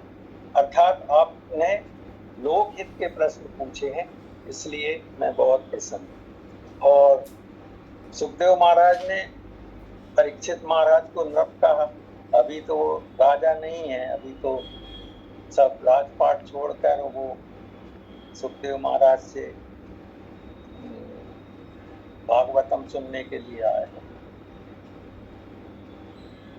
लेकिन नृप का संस्कृत में दूसरा भी अर्थ होता है कि जो लोगों का पालन पोषण करता है उसे भी नृप कहते हैं। तो इसलिए सुखदेव महाराज ने नृप से संबोधित किया। और परीक्षित महाराज कितने महान है कि जब राजा थे तो लोकहित में कली को नियंत्रित किया था, और जब राजा नहीं है तब भी लोकहित के प्रश्न पूछ रहे। अब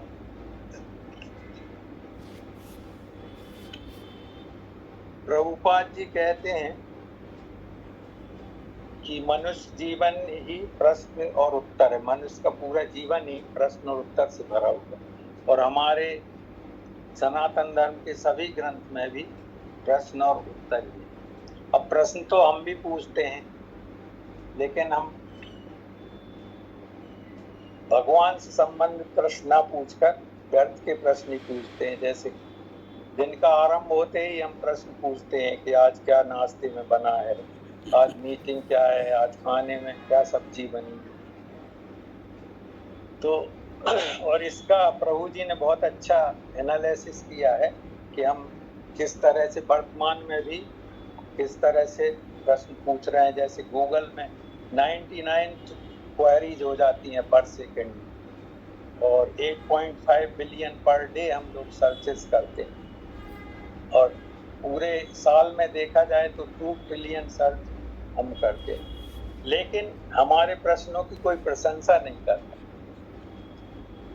और इसका कारण यही है कि हम भगवान से संबंधित या जन्म, मृत्यु, जरा, व्याधि से संबंधित एक भी प्रश्न नहीं पूछते हैं, और हमारे प्रश्न सभी सांसारिक रहते हैं। प्रभुपाद जी भी कहते हैं कि हमारे प्रश्न पॉलिटिकल, साइंटिफिक या इकोनॉमिक से संबंधित रहते हैं, इसीलिए इनका ज्यादा इम्पोर्टेंस नहीं। हम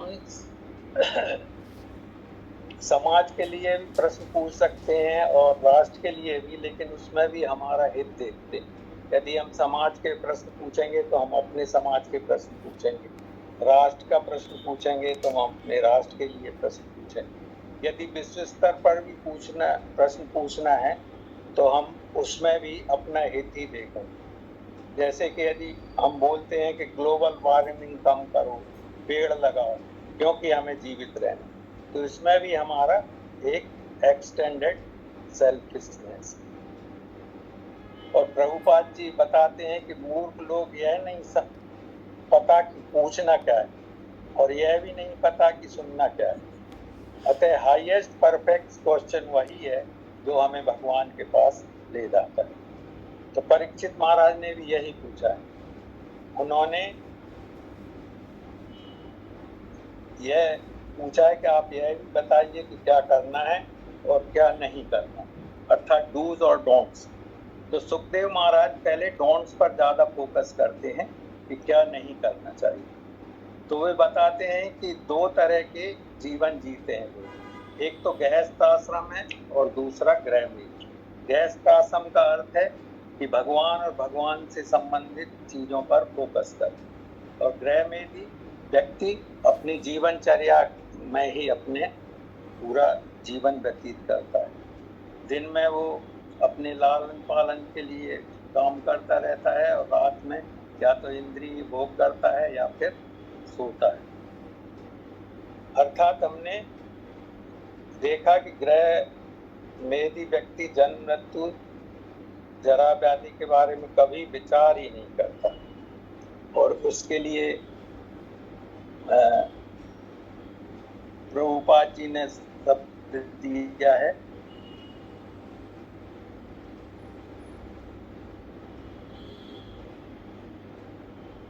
और इसमें गृहमेधी जो बात सुखदेव महाराज जी ने 5000 वर्ष पहले कही थी, आज भी वो रिलेवेंट दिखाई पड़ रही। और इसके लिए प्रभु जी ने बड़ा एनालिसिस किया है कि जैसे मानव की औसत आयु 79 वर्ष है, और 79 वर्ष में हम 26 वर्ष सोने में ही बिता देते। और एक आश्चर्यजनक पहलू ये है कि सोने की प्रयास में भी हम 7 वर्ष बिता देते। तो उसके कुछ कोई भी कारण हो सकते हैं, टेंशन है, प्रेशर है या बुढ़ापा है, किसी भी कारण से हम 7 वर्ष सोने के प्रयास में बिता देते। 13 साल हम आने जाने में, हम काम करने में बीत जाते हैं। 8 साल अर्थात 3030 दिन हम मनोरंजन में या टीवी के सामने बिता देते हैं, और 3 साल सोशल मीडिया में बीत जाते हैं। और इसका अभी चलन बढ़ रहा है, हम प्रतिदिन 3.5 से 4 घंटे के बीच सोशल मीडिया में समय व्यतीत करते हैं। 230 दिन लाइन में खड़े होने में बीत जाते हैं, जैसे बस की लाइन है, बिल भरने की लाइन है, या कुछ सामान खरीदने के लिए लाइन है। और 4.5 साल हम भोजन करने में बिता देते। तो इस तरह हमारा जीवन इन कार्यों में ही बीत जाता है। तो 79 वर्ष के जीवन में हमें सिर्फ 8 वर्ष बचते हैं, और उसमें भी हमें नहाना धोना, परिवार के साथ समय बिताना आदि में जाता है। और भक्ति के लिए हमें बहुत ही कम समय मिलता है, 1 साल या 1 साल से थोड़ा अधिक समय। तो इसीलिए कहा गया है कि आहार निद्रा भय मैथुन च सामान्य धर्मो ही तेजो अधिको विशेष धर्मेण ही न पशु ही। अर्थात यदि हम धर्म का आश्रय नहीं लेते हैं तो हमारे जीवन में और पशु के जीवन में कोई अंतर नहीं। धर्म के कारण ही मनुष्य पशु जीवन से अपने को अलग बनाता है। प्रभुपाद जी कहते हैं कि गृहमेधी व्यक्ति अपश्यताम आत्म तत्व, मतलब वो आत्म तत्व के बारे में देखता भी नहीं है, सुनता भी नहीं है, और कभी सोचता भी नहीं। अधिक से अधिक वह अपने परिवार और मित्रों के बारे में सोचता है। और इसके लिए प्रभुपाद जी ने बहुत अच्छा शब्द यूज किया है कि हम फॉलेबल सोल्जर्स के बीच में घिरे हुए। आपके परिवारजन बुलबुले के समान है, जो एक के बाद एक आपका साथ छोड़ते जाते, और एक दिन हमें भी जाना पड़ता है। जैसा कि हमने गजेंद्र मोक्ष के आख्यान में देखते हैं कि उनका इतना बड़ा परिवार होने के बाद भी किसी ने उनका साथ नहीं दिया। तो इन गृहमेधी व्यक्तियों में जो व्यक्ति अपनी सुख सुविधाओं को बढ़ाने या धनार्जन में अपना समय व्यतीत कर रहा है, वह कर्मी कहलाता है। और कुछ लोग यह देखते हैं कि एक दूसरे के पीछे लोग भाग रहे हैं चूहे की दौड़ के समान, और हमें कुछ सोचना चाहिए, यह जीवन नश्वर है और संसार भी नश्वर है।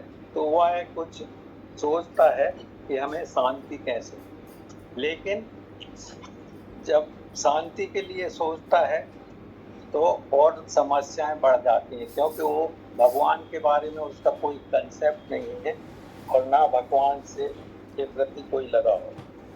तो इसलिए जैसे कि एक उदाहरण से हम समझ सकते हैं कि पहले घोड़ा गाड़ी चलती थी, तो घोड़ा गाड़ी में बहुत गंदगी होती थी, तो उसका बेस्ट ऑप्शन ढूंढा गया कि हम मोटर कार में चलने लगे कि जिसमें हम प्रदूषण रहित हो, लेकिन वायु प्रदूषण बढ़ने लगा। अब कार से अब हम बैटरी वाली चालित कार के लिए आगे बढ़ रहे हैं, लेकिन बैटरी वाली कार में भी प्रदूषण बढ़ने की संभावना है। तो हम एक समस्या के सुलझाने के बजाय हम समस्या को और बढ़ा देते हैं, क्योंकि उसमें हमारा भगवान से कोई लगाव नहीं। तो इसीलिए भौतिक संसार को प्रभुपाद जी ने एक बहुत अच्छा वर्ड दिया है, और वो है वर्ल्ड ऑफ डेथ, अर्थात मृत्यु लोक, कि सभी मनुष्य बुलबुले के समान है और समाप्त होते जा रहे हैं। और इसीलिए आदि शंकराचार्य जी की वो पुनरपि जन्मम पुनरपि मरणम पुनरपि जन्मी जठरे सैन, ये संसारे बहु दुस्तारे कृपया पारे पालिका। अर्थात हम इसी में उलझे रहते हैं, जन्म मरण और 84 लाख का बंधन, और माँ के गर्भ में संसार, और वो ही संसार के दुख से पीड़ित रहते हैं। तो इस भौतिक संसार से बाहर निकलने का उपाय न ज्ञानी के पास है और न कर्मी के पास, लेकिन दोनों हार मानने को तैयार नहीं। इसके लिए प्रभुपाद जी उदाहरण देते हैं कि हर मनुष्य डेड बॉडी है and it is floating only for a few days, और इसके बाद भी हम अपनी पूरी ऊर्जा उस डेड बॉडी को सजाने में, सजावट में लगा देते हैं। अतः मानव को परफेक्टली और स्क्रूटनाइजिंगली भगवान के बारे में सुनना चाहिए, मनन करना चाहिए और कार्यान्वयन भी करना चाहिए, और ये हमेशा याद रखना चाहिए। अब सुनने के लिए हम किससे सुने, तो उसके लिए हमें प्रभुपाद जी ने बताया कि हमें भक्तों का संग करना चाहिए, और भक्तों के संग से हमें भगवान का संग प्राप्त होगा, और भगवान के संग हमें अभय प्रदान करेगा, अर्थात हम भय रहित होंगे, हमें कोई किसी भी चीज का भय नहीं लगेगा। जो व्यक्ति गंभीरता से भगवान के बारे में श्रवण करता है, उनका गुणगान करता है और उनका सदैव उनको याद रखता है, वह अभय हो जाता है। इससे हम अपने आप की परीक्षा भी कर सकते हैं कि यदि हम अभय हैं और हमें किसी चीज का भय नहीं है तो हम, और यदि हमें थोड़ा सा भी डर लग रहा है तो समझिए कि हम अपनी भक्ति में आगे नहीं बढ़ पा रहे। तो हम इसमें तीन चीजें निकाल सकते हैं। एक तो भक्त है जो भगवान का ध्यान करते हैं, दूसरे योगी हैं जो परमात्मा का ध्यान करता है, तीसरे ज्ञानी हैं जो वैदिक भक्ति से अपना जीवन आगे बढ़ाते हैं। अब योगी के लिए अष्टांग योग बहुत कठिन मार्ग है, फिर भी वो अष्टांग योग का ही पालन करते हैं। योगी ज्ञानी कर्मी तभी सफल होंगे जब योगी को योग के साथ भक्ति करना जरूरी है, उसी तरह से कर्मी को भी कर्म के साथ कर्म को भक्ति में लगा देना। अर्थात जो वो स्वामित्व अपने आप को देखता है, उसमें भगवान को यदि वो स्वामी बना दे तो उसका काम हो जाए। इसी तरह ज्ञानी को भी भक्ति में ध्यान लगाना, अतः भक्ति ही सर्वश्रेष्ठ। अब अष्टांग योग में जो 8 अंग हैं, उसमें भी यम नियम आसन प्राणायाम प्रत्याहार धारणा समाधि ध्यान समाधि, ये सभी 8 अंग बहुत कठिन है। और जैसे कि यम में डूज हमें क्या करना चाहिए, नियम में डोंट्स हमें क्या ध्यान रखना चाहिए, आसन में पोस्चर शारीरिक व्यायाम, प्राणायाम में श्वास पर नियंत्रण, प्रत्याहार में इंद्रिय निग्रह सेंस कंट्रोल, धारणा में कंसंट्रेशन या एकाग्रता, और ध्यान में मेडिटेशन मन को भगवान में लगाना। और समाधि यूनिफिकेशन ऑफ माइंड। तो धारणा का अर्थ होता है किसी एक वस्तु पर ध्यान केंद्रित करना। जिस वस्तु पर ध्यान केंद्रित किया जा रहा है उसे धारणा आश्रय कहते हैं।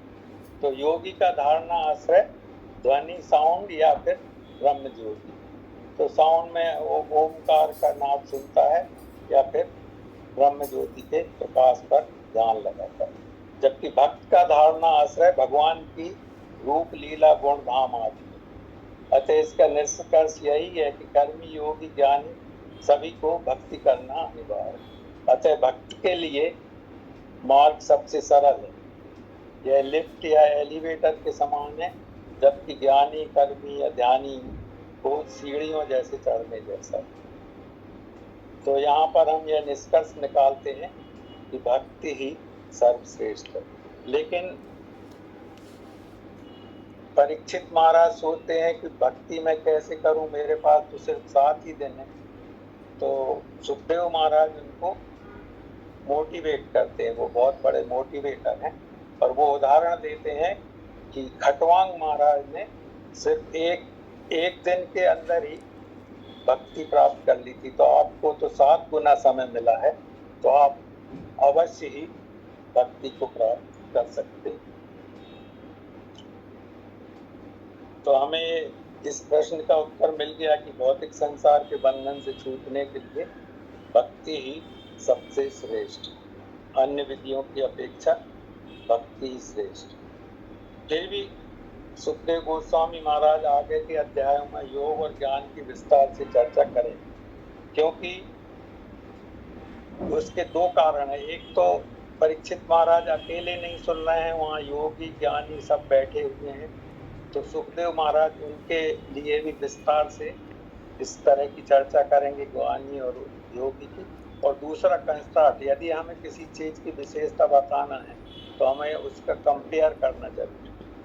तो इसलिए कंट्रास्ट के आधार पर हो, जैसे कि हम यदि आभूषण को देखें तो आभूषण में कंट्रास्ट ब्लू कलर का या किसी कलर का वेलवेट पर ही हम आभूषण को रखेंगे जिसमें वो ज्यादा शाइन करे। और ये तो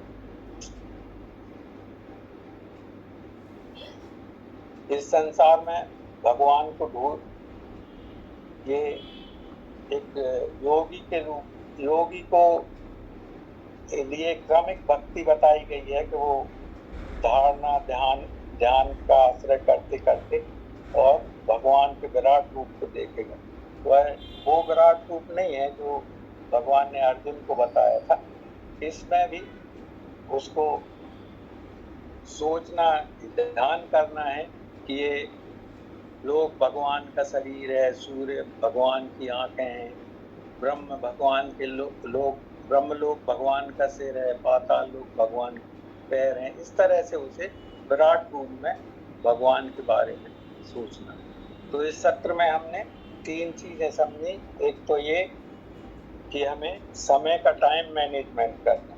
माया ने हमें कई वर्षों से हमें चीट कर रही है, अब हमें माया को चीट करना है और हमें अपने समय में भक्ति के लिए समय निकालना है और एक एक क्षण का भी हमें हिसाब रखना है। दूसरा, भक्ति को हमें प्राथमिकता देना, जैसे ग्रंथों को पढ़ना और प्रैक्टिकली उन्हें अपने जीवन में उतारना। तीसरा, हमें यह देखना है कि हमारा ध्यान आश्रय भगवान की ओर है कि नहीं। तो इन 3 आज के सत्र की यही 3 चीजों का सार है।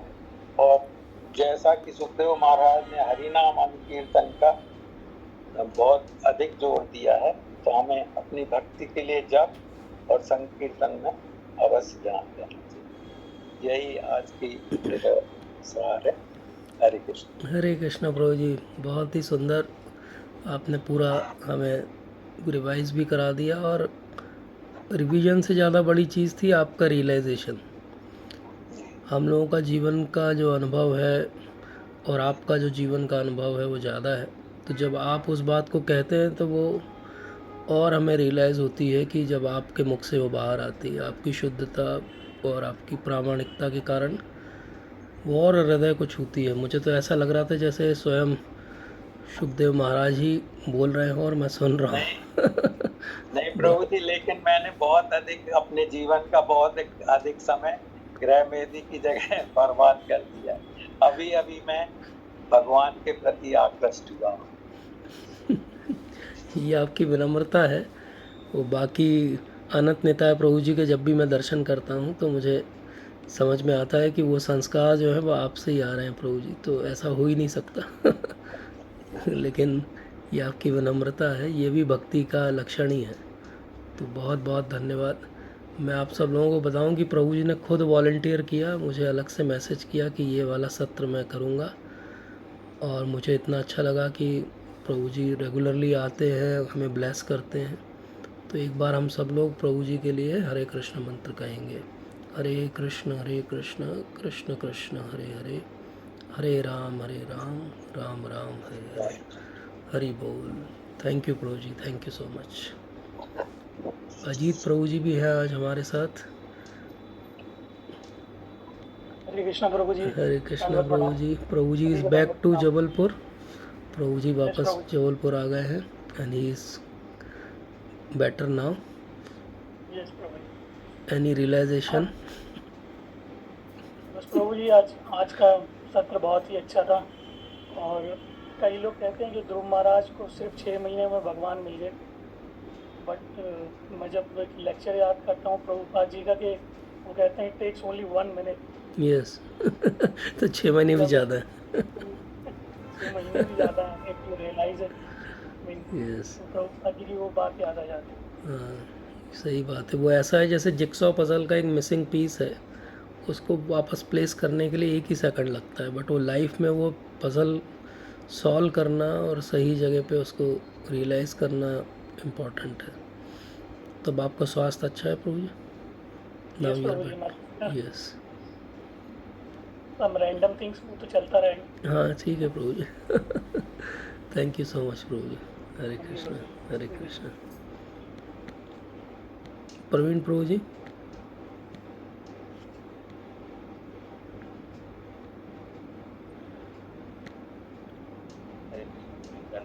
हरे कृष्णा प्रभु जी, धन्यवाद प्रभु जी।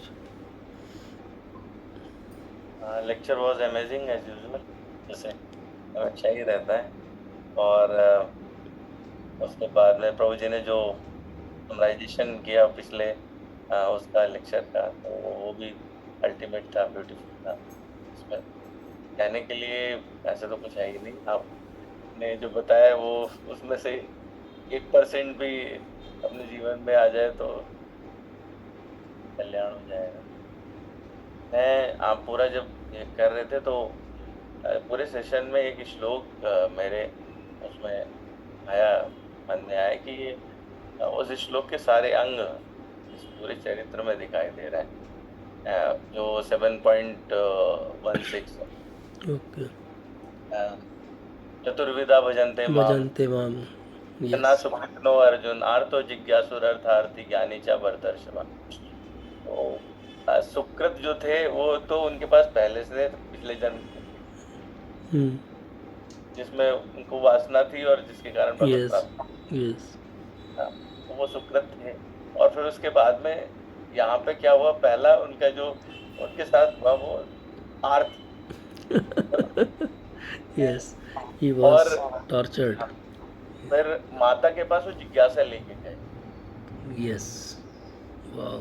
कि मुझे जो है वो ये गद्दी नहीं मिल रही, सबसे अच्छी गद्दी कौन सी है, क्या मुझे प्राप्त, जिज्ञासा है ये। जिज्ञासा होनी चाहिए कि वो जो सर्वोच्च चीज है वो क्या है, ये जिज्ञासा थी। फिर परंतु उसके साथ साथ जुड़ी हुई अर्थार्थी भी थे, उन्हें तो गद्दी चाहिए थी, जिसके हेतु से उन्होंने वो तपश्चर्या प्रारंभ की।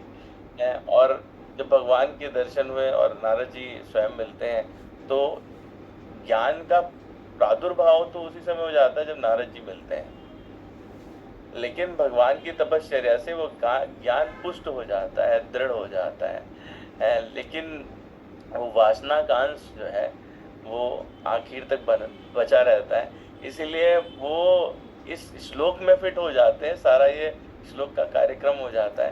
पर इसके बाद वाला जो श्लोक है, भगवान दर्शन दे देते हैं तो उसके बाद वो घटित होता है उनके जीवन में। तो इस तरह से अगर देखें तो वो 7.16, 17, 18 ये 3 श्लोक इस पूरे चैप्टर में घटित हुए।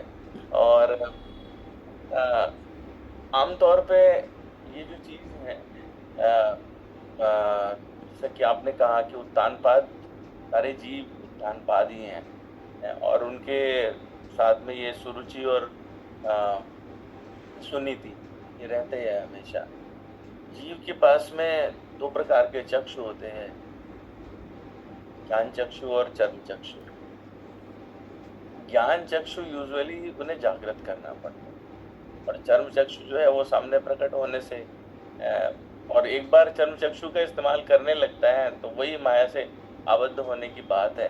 फिर वो सुरुचि के चक्कर में फंस जाता है और वो चलता रहता है पूरे टाइम, फिर उससे वो निकल नहीं पाता है। इसमें एक और बात ये दिखाई देती है धीरे धीरे जब बढ़ते हैं कि ज्ञान की व्युत्पत्ति जैसी होती है तो वो आसपास ज्ञान खाली उस व्यक्ति को ही नहीं प्रभावित करता, उसके आसपास भी प्रभावित करना शुरू कर देता है। वो जब लौट के आते हैं तो महाराज तब तक बदल चुके होते हैं, उनके पिता तब तक बदल चुके हैं। तो भक्ति का जो प्रभाव है वो उसमें वहाँ पर ये भी सुस्पष्ट होता है इस कथा के माध्यम से अगर देखें। फिर इससे जुड़ी हुई घटना मुझे रामचरितमानस में याद आती है कि सब कुछ हो जाए लेकिन जब तक भक्ति पूरी तरह से आप में आती नहीं है तब तक वो बहुत बार खाली कह लीजिए कि प्रवचन मात्र तक रह जाती है।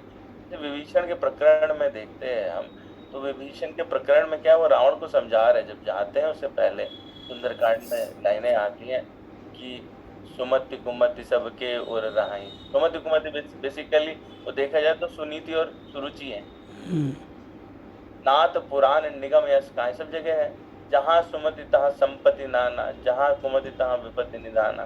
ठीक है, तो संपत्ति क्या है? संपत्ति तो जो है वो असली संपत्ति है कि भक्ति से जितना आप नामार्जन कर लीजिए भगवान के चरणों में अपना, वो ये सब बात कहते हैं। तब और कुमद बसी विपरीता हित अनित मानव रिप्रीता काल रात निश्चर कुल खेरी ते सीता पर प्रीत ने, ये सब उद्देश्य करे उन्होंने। लेकिन इन सब उद्देश्यों के बावजूद भी जब वो भगवान राम के पास गए हैं तो एक लालसा उनके अंदर रह गई कि मुझे लंका का राज्य मिले, मैं यहाँ पे फंसा हुआ था। इसीलिए जब भगवान उनसे मिले हैं तो उन्होंने पहली चीज पूछा कि कहो लंकेश, मतलब ये लंकेश तुम्हारा क्या हाल है, ऐसा बोलते हैं। तो भगवान ने उस प्रबोधन के साथ साथ उन्हें आश्वासन भी दिया कि तुमने मन में सोचा था कि तुम लंकापति हो जाओ तो तुम्हें मैं लंकापति बना देता हूँ। लेकिन जब भगवान के दर्शन करते हैं तो उस दर्शन का ये परिणाम है, और एक बार भगवान के चरणों में प्रीति हो जाए तो परिणाम रहता है कि जो वासना रहती है वो अपने आप बह जाती है। जिस प्रकार से द्रौपदी के साथ में हुआ कि शंख भगवान ने जो वेद स्वरूप है वो उनके गाल पे टच कराया तो उनको संपूर्ण वेदों का ज्ञान हो जाता है और वो स्तुति कर पाते हैं। और इस स्तुति के पश्चात वो उनको ये रियलाइजेशन होना शुरू हो जाता है कि मैंने तो बहुत बिल्कुल शुद्र चीज मांग ली है, अब ये तो बेकार है, जो दुख की बात बनती है। ठीक उसी प्रकार से विभीषण को भी ये चीज होती है और वो फिर कहते हैं कि भगवान कहते हैं मुझसे कुछ मांग लो। बोले नहीं मैं क्या मांगूंगा। अब कहते हैं उर कछु प्रथम वासना रही प्रभु पद प्रीति सरित सो गई। जैसे जल बह जाता है, जैसे नदी बह जाती है, उस प्रकार से वासना मेरी बह गई, अब नहीं रही, अब मुझे कुछ और चाहिए नहीं। इस पूरे प्रकरण में शरणागति के भी जो लक्षण हैं वो भी प्रकट से दिखाई देते हैं। अगर हम इसको बहुत अच्छे से एक बार देखते हैं तो हमको वो शरणागति के जो श्लोक है वो भी इसमें घटित होता हुआ दिखाई देता है। अनुकूल से वर्ज संकल्प प्रतिकूल से वर्जनम। तो इसमें प्रतिकूल क्या था उनके लिए कि अगर वो उनको जिद करते और कुछ माता उनको ऐसी चीज बता देती कि नहीं तुमको राज्य मिल जाएगा, आधे राज्य के अधिकारी बन जाओगे इत्यादि इत्यादि, वो यहाँ पे उनके साथ में घटित नहीं होता। और माता उनको ऐसा उपदेश करती है कि वो जो उनकी भक्ति के लिए प्रतिकूल है उसको वो छोड़ देते हैं। और अनुकूल क्या है? अनुकूल है जो माता ने उनको उपदेश किया और उसका उन्होंने अनुपालन किया है। अनुकूलस्य संकल्प, जो उनका नाम भी है, ध्रुव उनका नाम है, तो वो संकल्प ले लेते हैं और इस विश्वास से जाते हैं, रक्षसीति विश्वास हो, भगवान की रक्षा करेगी। तो अगर आप देखें तो शरणागति के 3 लक्षण यहाँ तक घटित हो जाते हैं। और गोप्तृत्व वर्णम यथा, कितनी रिद्धि सिद्धि माया इत्यादि प्रभावित करती है, काफी बृहद वर्णन है। दूसरे पुराणों में अगर देखें तो बहुत वर्णन है, माया ने आकर के छद्म रूप लेकर के और उनको करती है, प्रभावित करती है। लेकिन बिल्कुल एकदम डटे रहना और सिर्फ हमको भक्ति चाहिए, इसके अलावा कुछ और नहीं चाहिए। और जो कुछ मिलना है फिर भगवान से जो प्राप्त होता है उसको वो उसी रूप में लेते हैं कि भाई जो है वो सिर्फ भगवान का है। आत्म निपेक्ष कापिव्यम, ये जो लास्ट वाली चीज है, फिर जब उनको राज्य मिल गया और ध्रुवलोक भी मिल गया तो उसके बाद भी उससे कोई लगाव नहीं रह गया। और इस पूरी घटना में 2 बड़ी और सुंदर बातें घटित हैं जो शायद आप आगे चर्चा करेंगे कि जब वो गए हैं प्रथम तो यमुना जी के तट पे गए, मतलब वृद्धावस्था में जब निकले हैं तो यस माता यमुना का स्वभाव है कि वो भक्ति प्रबुद्ध करती हैं, भक्ति की वृद्धि करती हैं और भगवत प्राप्ति कराने का कार्य माता गंगा करती हैं। दूसरे लोग उनको मुक्ति की दृष्टि से देखते हैं। तो इन दोनों के बीच में ध्रुव महाराज रहते हैं। तो वो जो है वो प्रारंभ इसीलिए है, नारद भक्ति सूत्र के माध्यम से देखें तो भक्ति ही साधना है और भक्ति ही साध्य है, और आपकी जो परिणति है वो भी भक्ति है। तो इस मार्ग की जो सबसे सुंदर बात है वो यही है कि वही प्रारंभ है और वो चलता रहना है निरंतर, वो कभी न समाप्त होने वाला है। तो वो प्रारंभ में भी उतना ही मीठा, मध्य में भी और अंत में भी और मीठा ही मीठा है, उसके अलावा कुछ और है। बाकी आपकी कृपा से जो है वो आज बहुत सारी चीज़ें जो मुझे सीखने को मिली, वो उनका कुछ अंश मात्र भी जीवन में रहे, काम मिल जाए। बहुत सुंदर प्रभु जी, बहुत सुंदर। 2 श्लोकों के माध्यम से आपने पूरा सत्य समझा दिया हमें, एक भगवत गीता और एक शरणागति। वो बहुत अच्छा, उस एंगल से मैंने कभी नहीं सोचा था, पहली बार मुझे भी समझ में आया। Thank you so much. और एक और अच्छी बात आपने बताई कि किस प्रकार से हमें जो श्लोक आते हैं जब हम भगवान की कोई कथा श्रवण करते हैं तो उन श्लोकों का ध्यान रख के हम रियलाइजेशन को अपना और जो है प्रगाढ़ कर सकते हैं। तो बहुत सुंदर तरीके से प्रभु जी ने हमारी हेल्प की इस बात को समझने के लिए, as usual. Thank you so much. प्रभु जी का ज्ञान, चाहे वो रामचरितमानस का, चाहे भगवत गीता का हो, चाहे भागवत का हो, बहुत सुंदर है।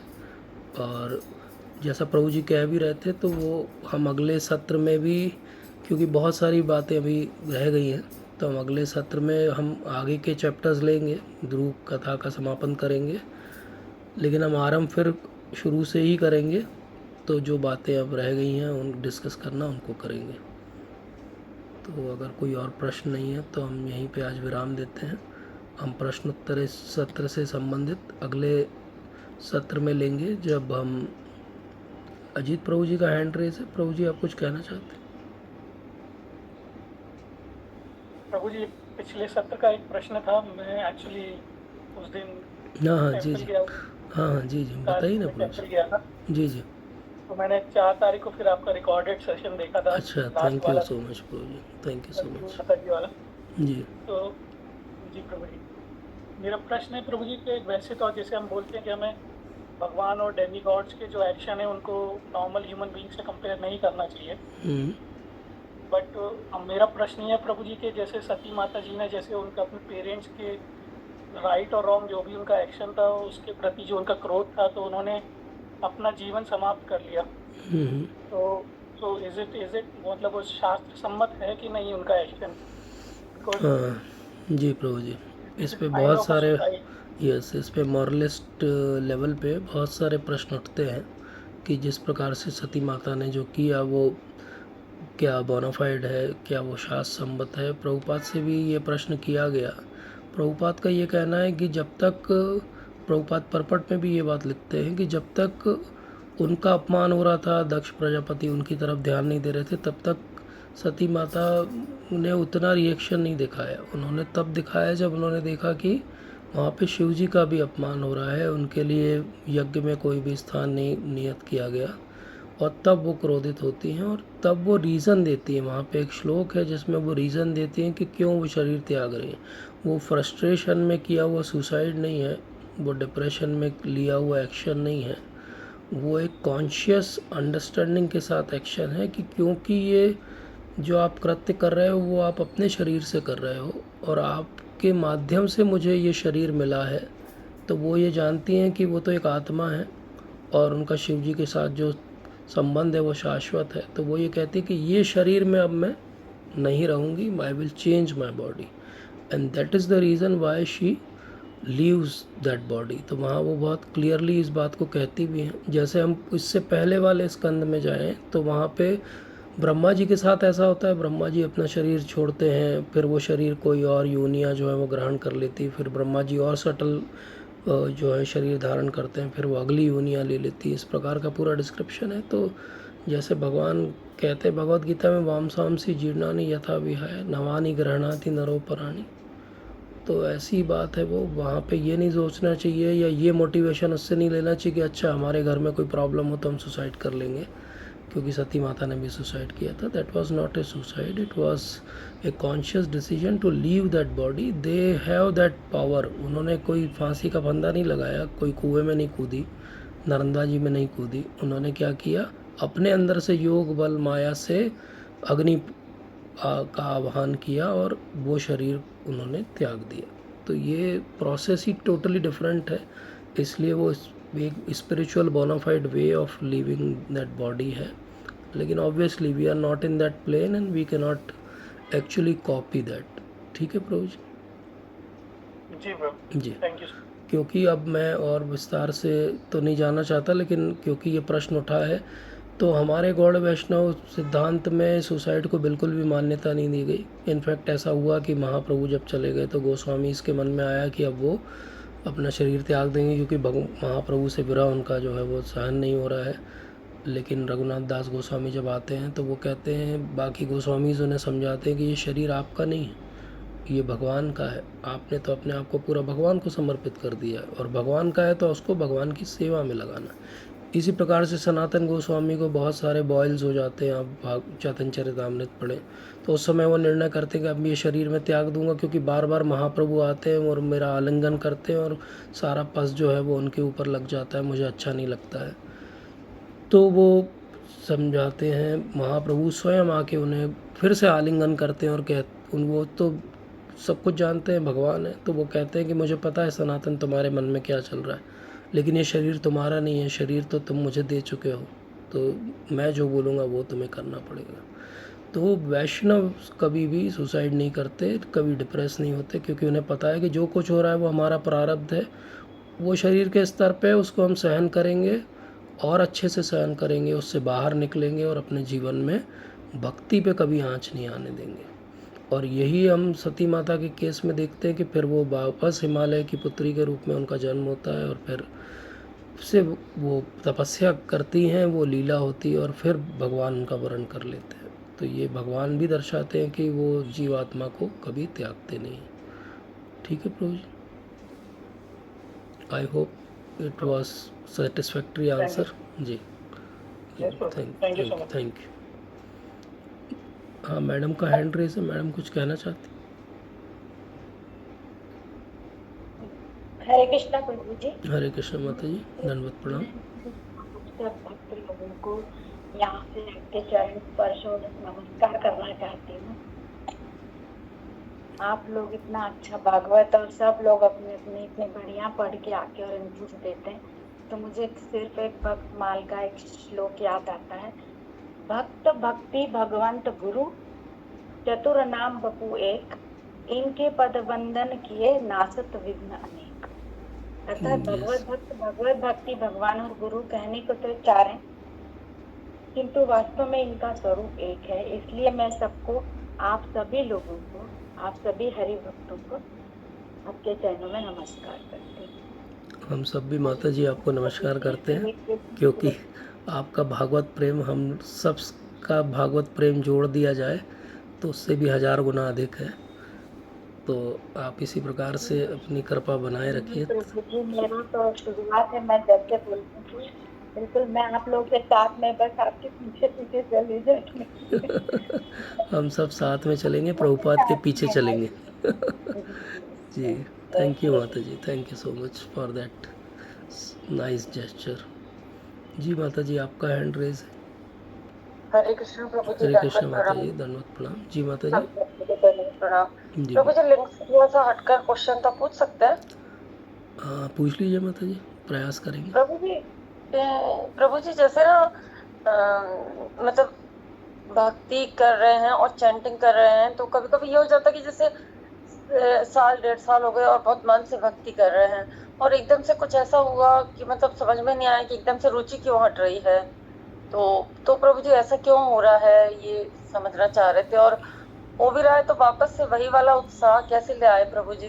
जी कि माता जी, जैसे बहुत बहुत अच्छा प्रश्न है। ये हम सबके साथ होता है, कभी ना कभी होता है। कभी हाई एनर्जी डेज होते हैं, कभी लो एनर्जी डेज होती है। भौतिक वस्तुओं में भी, जीवन में भी ऐसा होता है, कभी किसी चीज़ में मन लगता है, कभी किस में नहीं लगता है। लेकिन भक्ति क्योंकि भौतिक वस्तु नहीं है, इसलिए इसमें क्यों मन नहीं लग रहा है उसको समझना चाहिए। और श्री गौर गोविंद स्वामी महाराज से ये प्रश्न पूछा गया था और उन्होंने जो उत्तर दिया था वो मैं आपको बता रहा हूँ, और ये शास्त्र सम्मत उत्तर है। वो ये कहते हैं कि अगर आपका भक्ति में पहले मन लग रहा था और अब नहीं लग रहा है, तो हमें चेक करना चाहिए अपनी चेक लिस्ट में पहली चीज़ कि कोई वैष्णव अपराध तो नहीं हो रहा है। क्योंकि सबसे जो सटल असर पड़ता है हमारी चैंटिंग पे, वो वैष्णव अपराध का पड़ता है। कभी कभी हमको भी वो भान नहीं होता कि हमसे कोई वैष्णव अपराध हो रहा है, तो हमें कॉन्शियस होकर सोचना चाहिए कि कोई वैष्णव अपराध तो नहीं हो रहा है। दूसरी बात जो वो समझाते हैं कि अगर वैष्णव अपराध नहीं है, अगर आपने चेक कर लिया, तो फिर हमें ये ध्यान देना चाहिए कि जो 4 नियम के पालन हो रहे हैं उनमें कोई जो है त्रुटि तो नहीं हो रही है। और फिर वो कहते हैं कि क्या आप रोज़ रेगुलरली शास्त्रों का अध्ययन कर रहे हैं। तो वो कहते हैं कि नाम रुचि जो है वो काहे पे निर्भर है, वो इस बात पे निर्भर है कि गुरु वैष्णव आपसे प्रसन्न हैं कि नहीं है। क्योंकि नाम रुचि उनकी कृपा से ही आएगी, और उनकी कृपा कब रुक जाती है? जब हमसे जाने अनजाने वैष्णव अपराध होते हैं, जब हमसे जाने अनजाने 4 नियमों के पालन में कोई त्रुटि होती है। तो ये कॉन्शियस भी हो सकती है बातें जो हमें ध्यान में हैं, और वो अनकॉन्शियस भी हो सकती है जो अभी हमारे ध्यान में नहीं है। तो हमें प्रयास करना चाहिए कि ये बात को हम ढूंढने का कोशिश करें। अगर इसके बाद भी इसका उत्तर कहीं नहीं मिलता है, तो हमारे जो मेंटर्स हैं, जिनसे हम दीक्षित हैं या जिनसे हम शिक्षा ले रहे हैं, जो हमारे वरिष्ठ हैं, उनके पास जाना चाहिए। विनम्र भाव से उनके सामने प्रश्न रखना चाहिए, क्योंकि हम सबको ये समझना है कि अगर नाम रुचि नहीं है तो हमारा सारा प्रयास जो है व्यर्थ हो जाएगा। इसलिए भगवान के प्रति प्रेम जागृत नहीं हो रहा है तो नाम जप करने का कोई भी हेतु नहीं बचता है।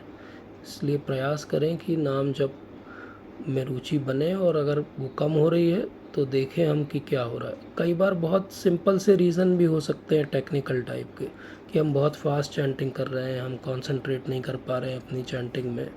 कई बार ऐसा हो सकता है कि हम नाम जप कर रहे हैं, उसी समय मल्टीटास्किंग कर रहे हैं और 2-4 काम भी हमने पकड़ लिए हैं। कई बार हमको जब रुचि आने लगती है तो हमको लगता है कि अब तो हम बस हरिदास ठाकुर के बाद हमारा ही नाम आने वाला है, मतलब अहंकार आ जाता है कि मेरे प्रयासों के कारण मेरा नाम जब अच्छा हो रहा है। तो जब भी, जिस दिन भी अगर एक माला, एक नाम भी ठीक से निकले, तो हमको गुरु महाराज को तुरंत जो है वो स्मरण करना चाहिए और कहना चाहिए कि गुरु महाराज आपकी कृपा थी तो एक नाम में ठीक से ले पाया। और जब जब हम नाम जब ठीक से ना कर पाएँ तो अपने अंदर झांकना चाहिए कि प्रयास में कोई कमी है, मेरे डिटर्मिनेशन में कोई कमी है। तो ये कुछ बातें हैं जो महाराज उस उत्तर में समझाते हैं। मैं प्रयास करूँगा कि उसका रेफरेंस ढूंढ सकूँ, तो मैं आपको टेलीग्राम में शेयर कर दूँगा। ठीक है माता जी? जी, थैंक यू प्रभु जी। थैंक यू माता जी। हरे कृष्णा प्रभु। और ये मैंने पूरा महाराज का ही उत्तर दिया है, क्योंकि मेरा खुद का कोई अनुभव नहीं है नाम जप में, इसलिए रिपीट करना ही सबसे सेफर है। जी प्रभु, जैसे जैसे आप बता रहे हो वो समझ में नहीं आ पा रहा है, मतलब कि हाँ, तो वो आपको अपराध किसी कैसे अपराध आपके वरिष्ठ वैष्णव के साथ शेयर करिए जिनसे आप दीक्षा या शिक्षा ले रहे हैं। वो आपको पर्सनली इसका कुछ समाधान ज़रूर करके देंगे, या उनसे हम शेयर भी करेंगे तो उससे भी बातें ठीक हो जाती हैं। अब चैतन्य चरितामृत में कथा तो बहुत लंबी है, लेकिन अगर आप कभी पढ़ेंगे तो किस प्रकार से गदाधर पंडित से एक वैष्णव अपराध हो जाता है और कैसे महाप्रभु उनको उसका जो है वो सॉल्यूशन देते हैं। तो वो पढ़िए, वो वाला सेक्शन, आपको इसका उत्तर मिल जाएगा। वहाँ परपट में प्रभुपाद ने भी समझाया है। ठीक है जी प्रभु, जी, थैंक थैंक यू प्रभु यू, जी। थैंक यू हरे माता जी, कृष्णा। हरे कृष्ण। एक हैंड और रेज है माता जी, आप कुछ बताना चाहें? हरे हरे कृष्णा माता जी। जी, धन्यवाद। प्रभु प्रभु जी, आज का सेशन तो खैर बहुत अच्छा रहा और समराइज भी बहुत अच्छा किया, सब कुछ है। प्रभु जी, एक छोटा सा प्रश्न था कि जैसे हम भक्ति में आए हैं और हम ये सारे लेक्चर सुनते हैं, भक्तों का साथ करते हैं, भागवतम की श्रवण करते हैं, पठन करते हैं, तो एक तरह से मन में हर तरह का भय खत्म होता है, बहुत चेंज आता है। लेकिन जब कुछ ऐसी परिस्थितियाँ होती जैसे अभी बांग्लादेश वाली स्थिति आई है, तो इन सब चीज़ों को देख के और सुन के मन बहुत घबराने लगता है, और वो घबराहट बहुत ज़्यादा, मतलब इतना दिल को दहलाती है कि रात को नींद तक उड़ जाती है। उस समय भी बस यही लगता है खाली चैंटिंग करके अपने मन को शांत करो। तो ये क्या है, क्यों की घबराहट हुई? हाँ माता जी, ये होता है। मैं आपको ब्रीफ में इसका आंसर दूंगा, क्योंकि आगे के सत्रों में हम ये चर्चा करेंगे और विस्तार से। मैं भी जब ऐसा पढ़ता सुनता हूँ तो मैं भी सोचता हूँ कि ऐसा नहीं होना चाहिए। सनातन धर्म के प्रति इतना ज़्यादा हिंसा हो रही है, पर ये हिंसा कोई नई बात नहीं है। ये हिंसा कई हज़ार साल से हो रही है और हम इस हिंसा के बाद भी बने हुए हैं और स्ट्रांग हैं।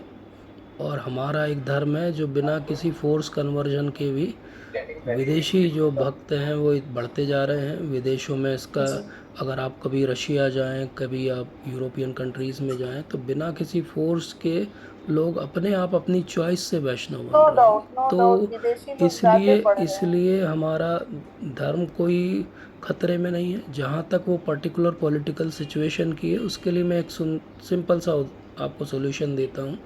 अपने आसपास एक सर्कल बनाइए। उस सर्कल को कहते हैं circle of influence. Circle of influence मतलब क्या चीज़ें आप इन्फ्लुएंस कर सकते हो जीवन में, समाज में।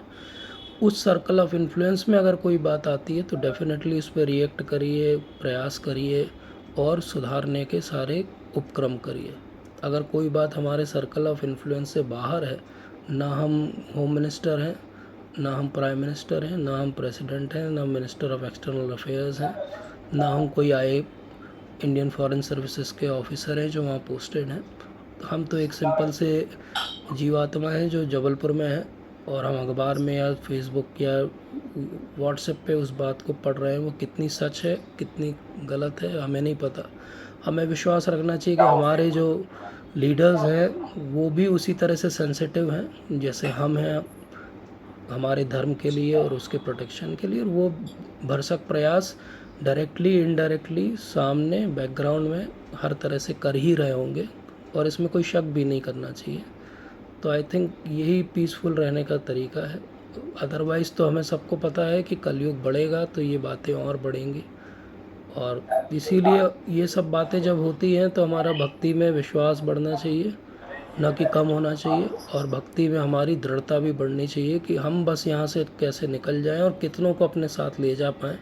तो प्रचार करिए, यही दिमाग में बस आता है, यही बिल्कुल सही है। और बाकी डिप्रेस होना तो हमें सिखाया ही नहीं गया वैष्णविज्म में, तो हम डिप्रेस तो कभी नहीं होंगे।